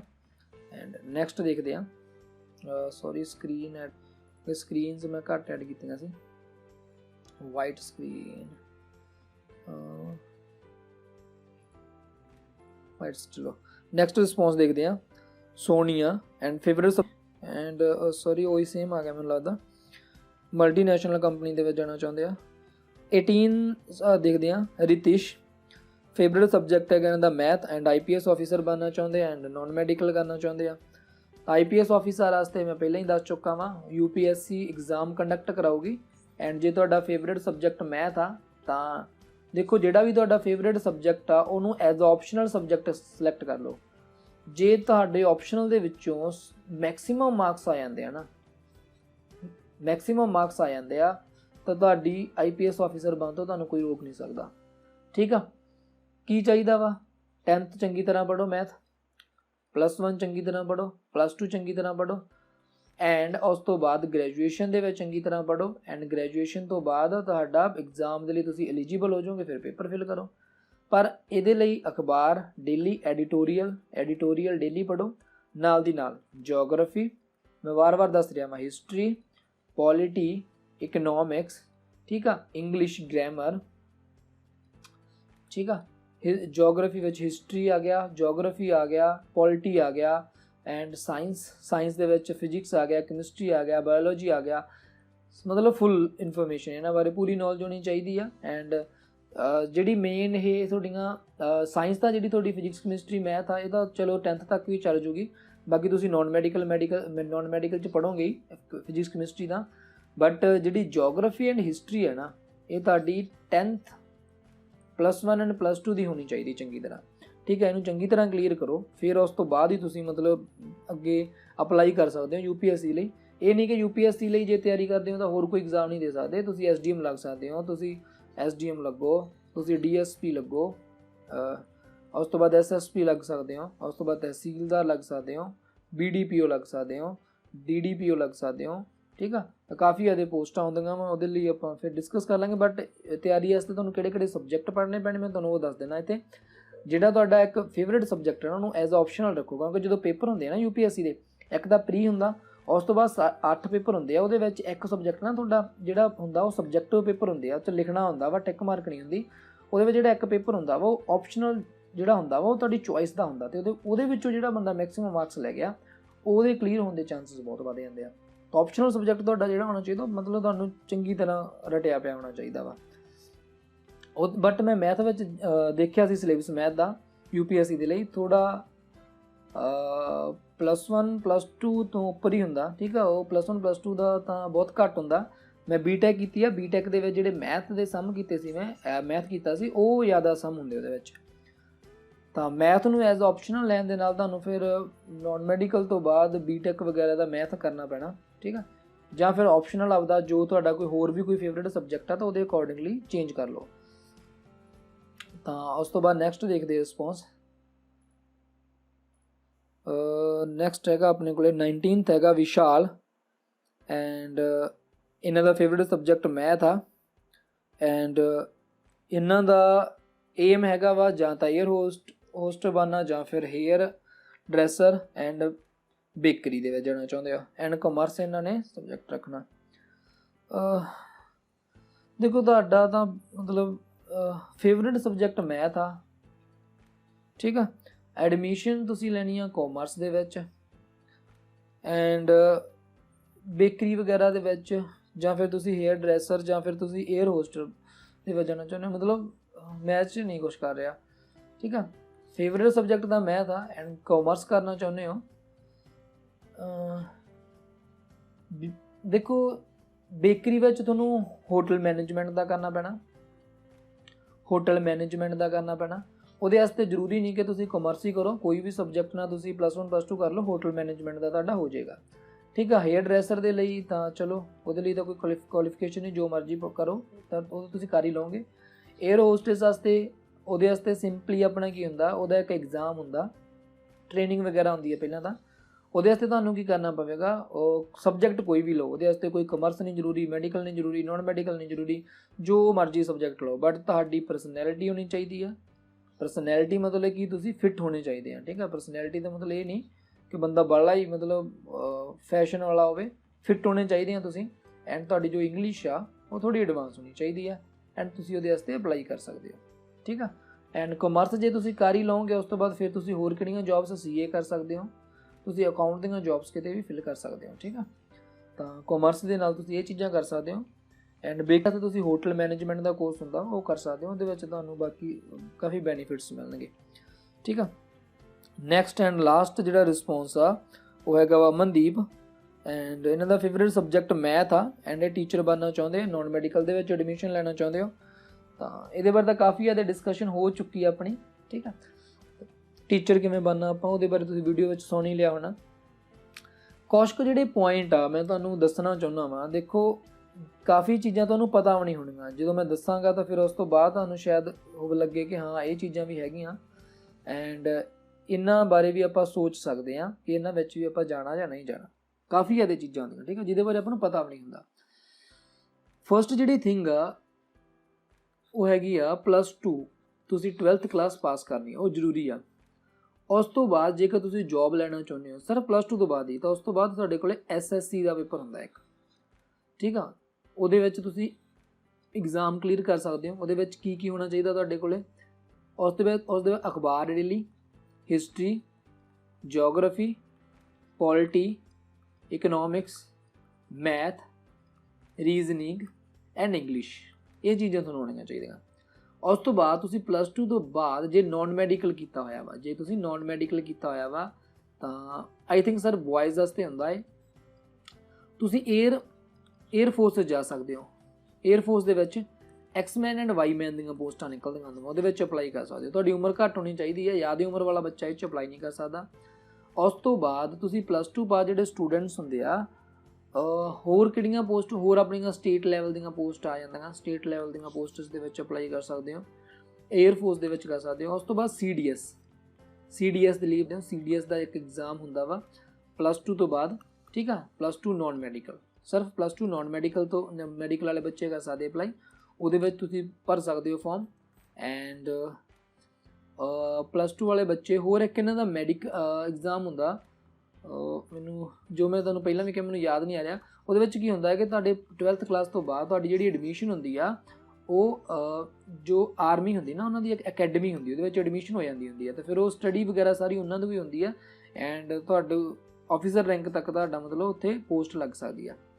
ਜੇਕਰ ਤੁਸੀਂ ਗ੍ਰੈਜੂਏਸ਼ਨ ਕਰ ਲੈਂਦੇ ਹੋ, ਗ੍ਰੈਜੂਏਸ਼ਨ ਜਿਹੜੀ ਮਰਜ਼ੀ ਕਰੋ, ਜੋ ਵੀ ਮਰਜ਼ੀ ਗ੍ਰੈਜੂਏਸ਼ਨ, ਆਰਟਸ ਨਾ ਕਰੋ, ਮੈਡੀਕਲ ਨਾ ਕਰੋ, ਨਾਨ ਮੈਡੀਕਲ ਨਾ ਕਰੋ, ਸਭ ਤੋਂ ਪਹਿਲਾਂ ਬੈਂਕ ਵਿੱਚ ਜੋਬ ਮਿਲਣ ਦੇ ਚਾਂਸ ਵਾਧੂ ਹੋ ਜਾਂਦੇ। ਉਹਦਾ ਇੱਕ ਐਗਜ਼ਾਮ ਹੁੰਦਾ, ਥੋੜ੍ਹਾ ਡਿਫੀਕਲਟ ਹੁੰਦਾ, ਬਟ ਤਿਆਰੀ ਕਰੋਗੇ ਤਾਂ ਕੋਈ ਚੀਜ਼ ਵੀ ਡਿਫੀਕਲਟ ਨਹੀਂ, ਠੀਕ ਆ। ਜਿਹੜੇ ਬੱਚੇ ਨੇ ਪੜ੍ਹਨਾ ਨਹੀਂ ਹੁੰਦਾ ਤਾਂ ਸਭ ਕੁਛ ਹੀ ਡਿਫੀਕਲਟ ਆ।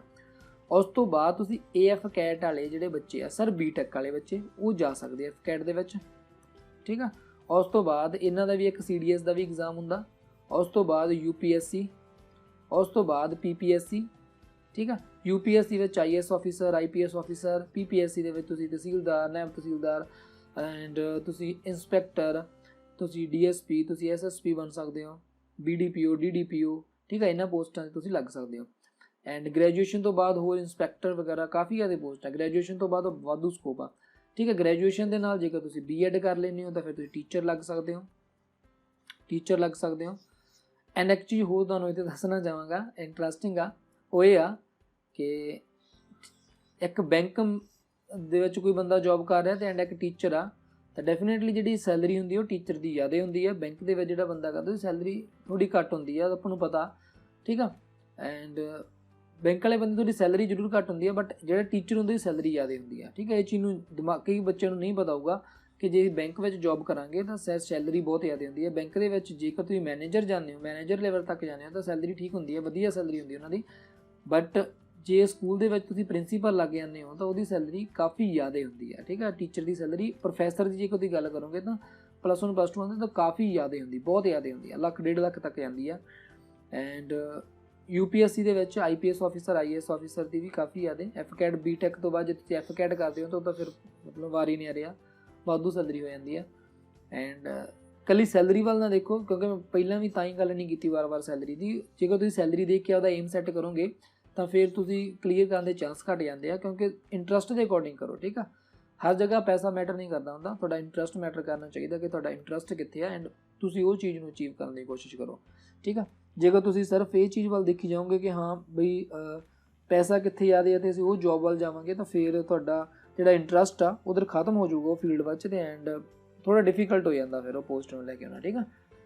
ਐਂਡ ਇਹ ਚੀਜ਼, ਇਹਦੇ ਬਾਰੇ ਜੋ ਵੀ ਤੁਹਾਨੂੰ ਇਨਫੋਰਮੇਸ਼ਨ ਦਿੱਤੀ ਹੈ, ਠੀਕ ਹੈ। ਹੋਰ ਵੀ ਤੁਹਾਡੇ ਡਾਊਟਸ ਹੁੰਦੇ ਆ ਮਨ ਦੇ ਵਿੱਚ, ਡੈਫੀਨੇਟਲੀ ਕਲੀਅਰ ਕਰੋ। ਤੁਹਾਡਾ ਕਰੀਅਰ ਹੈ, ਤੁਹਾਡਾ ਇਹ ਪੁਆਇੰਟ ਹੈ, ਜੇ ਤੁਸੀਂ ਮਤਲਬ ਚੂਜ਼ ਕਰਨਾ ਕਿ ਕਿਹਦੇ ਵਿੱਚ ਜਾਈਏ, ਕਿੱਧਰ ਜਾਈਏ। ਇੱਥੇ ਤੁਸੀਂ ਇੱਕ ਗਲਤ ਸਟੈਪ ਲੈ ਲਿਆ ਤਾਂ ਸਾਰੀ ਜ਼ਿੰਦਗੀ ਵਾਸਤੇ ਪਛਤਾਓਗੇ, ਠੀਕ ਆ। ਫਿਰ ਤੁਹਾਡੇ ਹੱਥ ਪੱਲੇ ਕੁਛ ਨਹੀਂ ਰਹਿਣਾ, ਅਤੇ ਨਾ ਹੀ ਤੁਸੀਂ ਇਹ ਹੈ ਕਿ ਫਿਰ ਦੁਬਾਰਾ ਬੰਦਾ +1 ਦੇ ਵਿੱਚ ਐਡਮਿਸ਼ਨ ਲਵੇ, ਦੁਬਾਰਾ ਸਾਰੇ ਸਬਜੈਕਟ ਪੜ੍ਹੇ, ਦੁਬਾਰਾ ਕਿਸੇ ਚੀਜ਼ ਵਾਸਤੇ ਐਲੀਜੀਬਲ ਹੋਵੇ। ਇਹਨਾਂ ਚੀਜ਼ਾਂ ਨੂੰ ਦੇਖ ਲਓ, ਪਹਿਲਾਂ ਚੀਜ਼ਾਂ ਕਲੀਅਰ ਕਰ ਲਓ, ਕਿਹੜੀਆਂ ਤੁਹਾਡਾ ਇੰਟਰਸਟ ਕੀ ਹੈ, ਇੰਟਰਸਟ ਨੂੰ ਕਲੀਅਰ ਕਰੋ, ਠੀਕ ਹੈ। ਇਹ ਨਹੀਂ, ਕਾਫੀ ਬੱਚੇ ਕਈ ਜਦੋਂ ਮਤਲਬ 10th ਵਿੱਚ ਸੀਗਾ, ਉਸ ਤੋਂ ਬਾਅਦ ਮੈਂ ਵੀ ਸੋਚਦਾ ਹੁੰਦਾ ਸੀ ਬੈਂਕ ਮੈਨੇਜਰ ਬਣ ਜਾਓ ਜਾਂ ਆਹ ਚੀਜ਼, ਮਤਲਬ ਕਿ ਦੇਖਦੇ ਕੀ ਸੀ ਆਪਾਂ ਕਿ ਸੈਲਰੀ ਕਾਫੀ ਵਧੀਆ ਮਿਲੂਗੀ, ਬਟ ਮੇਨ ਚੀਜ਼ ਆਪਣੇ ਕੋਲ ਸਿਰਫ ਸੈਲਰੀ ਨਹੀਂ ਹੁੰਦੀ, ਮੇਨ ਚੀਜ਼ ਆਪਣੇ ਕੋਲ ਹੁੰਦਾ ਆਪਣਾ ਇੰਟਰਸਟ, ਤੁਹਾਡਾ ਇੰਟਰਸਟ ਕਿੱਥੇ ਆ, ਠੀਕ ਆ। ਜੇਕਰ ਤੁਸੀਂ ਬਰਡਨ ਵਧੀਆ ਲੈ ਸਕਦੇ ਹੋ, ਡੈਫੀਨੇਟਲੀ ਬੈਂਕ ਮੈਨੇਜਰ ਜਾਓ, ਥੋੜਾ ਬਰਡਨ ਹੀ ਜ਼ਿਆਦਾ ਹੁੰਦਾ। ਐਂਡ ਟੀਚਰ ਵਾਸਤੇ ਡੈਫੀਨੇਟਲੀ ਤੁਹਾਡੀ ਸਕਿੱਲ ਚਾਹੀਦੀਆਂ ਵਧੀਆ, FCAT ਵਾਸਤੇ ਤੁਹਾਡੀ ਫਿਜ਼ੀਕਲ ਫਿਟਨੈਸ ਚਾਹੀਦੀ ਆ, ਇੰਗਲਿਸ਼ ਚਾਹੀਦੀ ਆ, CDS ਕਰੋ, UPSC ਕਰੋ, IAS ਆਫੀਸਰ ਬਣੋ, IPS ਆਫੀਸਰ ਬਣੋ, ਜੋ ਮਰਜ਼ੀ, ਮਤਲਬ ਤੁਹਾਡੀ ਇੰਟਰਸਟ ਦੇ ਅਕੋਰਡਿੰਗਲੀ ਡਿਸਾਈਡ ਕਰੋ। ਕਿਸੇ ਹੋਰ ਚੀਜ਼ ਨੂੰ ਦੇਖ ਕੇ ਨਾ ਕਰੋ, ਕਿਸੇ ਨੂੰ ਵਾਹ ਲੈਣ ਵਾਸਤੇ ਨਾ ਕਰੋ, ਰੁਤਬਾ ਦੇਖ ਕੇ ਨਾ ਕਰੋ, ਪੈਸਾ ਦੇਖ ਕੇ ਨਾ ਕਰੋ, ਇੰਟਰਸਟ ਦੇ ਅਕੋਰਡਿੰਗ ਕਰੋ, ਠੀਕ ਆ। ਤਾਂ ਡੈਫੀਨੇਟਲੀ ਤੁਹਾਨੂੰ ਕਾਮਯਾਬੀ ਮਿਲੂਗੀ। ਇਹ ਤਾਂ ਅੱਜ ਦੇ ਲਈ ਇਨਫ ਹੈ, ਵੀਡੀਓ ਕਾਫੀ ਜ਼ਿਆਦਾ ਲੰਬੀ ਹੋ ਗਈ ਹੈ, ਸਿਰਫ 20 ਤੱਕ ਪਹੁੰਚ ਗਈ ਆ। ਐਂਡ ਬਾਕੀ ਵੀ ਤੁਹਾਡੇ ਜਿੱਦਾਂ ਦੇ ਵੀ ਕੁਐਸਚਨ ਆਉਣਗੇ ਮੈਂ ਡੈਫੀਨੇਟਲੀ ਉਹਨਾਂ ਦੇ ਆਨਸਰ ਦੇਵਾਂਗਾ। ਤੁਸੀਂ ਪਰਸਨਲੀ ਕਮੈਂਟ ਕਰਕੇ ਪੁੱਛੋ, ਤੁਸੀਂ ਜੋ ਵੀ ਤੁਹਾਡੇ ਡਾਊਟਸ ਆ, ਮਤਲਬ ਇਹ ਹੈ ਕਿ ਗਾਈਡੈਂਸ ਤੁਹਾਨੂੰ ਪ੍ਰੋਪਰ ਮਿਲੇ। ਜਿੱਦਾਂ ਸਾਨੂੰ ਨਹੀਂ ਮਿਲੀ, ਬਟ ਤੁਹਾਨੂੰ ਹੁਣ ਲੱਗਦਾ ਕਿ ਹਾਂ ਨਹੀਂ ਗਾਈਡੈਂਸ ਮਿਲੀ, ਬਹੁਤ ਭਟਕੇ ਹਾਂ। ਮੈਂ ਹਰ ਇੱਕ ਚੀਜ਼ ਦੇ ਐਗਜ਼ਾਮ ਦਿੱਤੇ, SSC CGL, SSC CDS ਦੇ ਦਿੱਤੇ, FCAT ਦਿੱਤੇ, UPSC ਦਿੱਤੇ, PPSC ਦਿੱਤੇ, ਬੈਂਕ ਦੇ ਦਿੱਤੇ, ਮਤਲਬ ਜਿੰਨੀਆਂ ਚੀਜ਼ਾਂ ਤੁਸੀਂ ਪੁੱਛੀਆਂ ਵਾ ਮੈਡੀਕਲ ਲਾਈਨ ਨੂੰ ਛੱਡ ਕੇ ਸਾਰੇ ਦੇ ਸਾਰੇ ਐਗਜ਼ਾਮ ਦਿੱਤੇ ਹੋਏ ਆ। ਐਂਡ ਮੈਨੂੰ ਤਾਂ ਹੀ ਜੋ ਵੀ ਮਤਲਬ ਜੋ ਬੋਲਿਆ ਉਹ ਐਕਸਪੀਰੀਅੰਸ ਦੇ ਅਕੋਰਡਿੰਗ ਹੀ ਬੋਲ ਰਿਹਾ ਹਾਂ, ਮੈਨੂੰ ਐਕਸਪੀਰੀਅੰਸ ਆ ਜੋ ਵੀ, ਠੀਕ ਹੈ। ਟੀਚਿੰਗ ਲਾਈਨ ਦੇ ਵਿੱਚ ਵੀ ਮਤਲਬ ਪੜ੍ਹਾਇਆ ਵੀ, ਸਭ ਕੁਛ ਕੀਤਾ ਹੋਇਆ ਵਾ। ਤਾਂ ਡੈਫੀਨੇਟਲੀ ਇਹ ਚੀਜ਼ਾਂ ਜੋ ਤੁਹਾਡੇ ਦਿਮਾਗ ਵਿੱਚ ਹੋਣੀਆਂ ਚਾਹੀਦੀਆਂ, ਐਂਡ ਇਹਨੂੰ ਥੋੜ੍ਹਾ ਸੀਰੀਅਸਲੀ ਲਓ, ਐਂਡ ਐਵੇਂ ਮਜ਼ਾਕ 'ਚ ਨਾ ਲੈ ਕੇ ਜਾਇਓ। ਐਂਡ ਹੋਰ ਵੀ ਜੋ ਤੁਹਾਡੇ ਡਾਊਟਸ ਹੁੰਦੇ ਆ ਕਮੈਂਟ ਬਾਕਸ ਵਿੱਚ ਦੱਸੋ, ਵੀਡੀਓ ਕਿੱਦਾਂ ਦੀ ਲੱਗੀ ਆ, ਤੁਹਾਨੂੰ ਜਾਣਕਾਰੀ ਮਿਲੀ ਵੀ ਇਹਦੇ ਤੋਂ ਕਿ ਨਹੀਂ ਮਿਲੀ, ਜਾਂ ਜੋ ਵੀ ਤੁਹਾਡੀ ਰეკਮੈਂਡੇਸ਼ਨ ਹੋਊਗੀ, ਜੋ ਵੀ ਤੁਸੀਂ ਮੈਨੂੰ ਸੁਜੈਸਟ ਕਰਨਾ ਚਾਹੁੰਦੇ ਹੋ, ਕਮੈਂਟ ਬਾਕਸ ਵਿੱਚ ਜ਼ਰੂਰ ਲਿਖਿਆ ਕਰੋ। ਜਦੋਂ ਵਿਊਜ਼ ਤਾਂ ਆ ਜਾਂਦੇ ਆ, ਕਮੈਂਟ ਬਾਕਸ ਵਿੱਚ ਕੋਈ ਕਮੈਂਟ ਹੀ ਨਹੀਂ ਹੁੰਦਾ ਤਾਂ ਐਂ ਲੱਗਦਾ ਕਿ ਬੱਚੇ ਨੇ ਥੋੜ੍ਹੀ ਜਿਹੀ ਦੇਖ ਕੇ ਛੱਡਤੀ ਹੋਊਗੀ। ਤਾਂ ਸੁਜੈਸ਼ਨ ਦਿਓ ਕਿੱਦਾਂ ਦੀ ਵੀਡੀਓ ਲੱਗੀ ਦੱਸਿਓ, ਜੋ ਤੁਹਾਡੇ ਕੁਐਸਚਨ ਉਹਨੂੰ ਸੈਂਡ ਕਰੋ ਐਂਡ ਵੀਡੀਓ ਨੂੰ ਜ਼ਿਆਦਾ ਤੋਂ ਜ਼ਿਆਦਾ ਆਪਣੇ ਦੋਸਤਾਂ ਨਾਲ ਸ਼ੇਅਰ ਕਰੋ ਤਾਂ ਕਿਸੇ ਹੋਰ ਨੂੰ ਵੀ ਬੈਨੀਫਿਟ ਹੋ ਜਾਵੇ ਇਸ ਦਾ। ਐਂਡ ਕੋਈ ਵੀ ਕੁਐਸਚਨ ਆਉਂਦਾ ਡੈਫੀਨੇਟਲੀ ਪੁੱਛੋ ਐਂਡ ਚੈਨਲ 'ਤੇ ਨਵੇਂ ਹੋ ਤਾਂ ਚੈਨਲ ਨੂੰ ਸਬਸਕ੍ਰਾਈਬ ਕਰੋ ਐਂਡ ਬੈਲ ਆਈਕਨ ਨੂੰ ਵੀ ਕਲਿੱਕ ਕਰ ਦਿਆ ਕਰੋ ਤਾਂ ਕਿ ਤੁਹਾਨੂੰ ਰეკਮੈਂਡੇਸ਼ਨ ਵਗੈਰਾ ਜੋ ਵੀ ਨੋਟੀਫਿਕੇਸ਼ਨ ਆਊਗਾ ਜਲਦੀ ਤੋਂ ਜਲਦੀ ਨੋਟੀਫਿਕੇਸ਼ਨ ਮਿਲ ਜਾਵੇ। ਵੀਡੀਓ ਦੇਖਣ ਲਈ ਤੁਹਾਡਾ ਸਾਰਿਆਂ ਦਾ ਬਹੁਤ ਬਹੁਤ ਧੰਨਵਾਦ।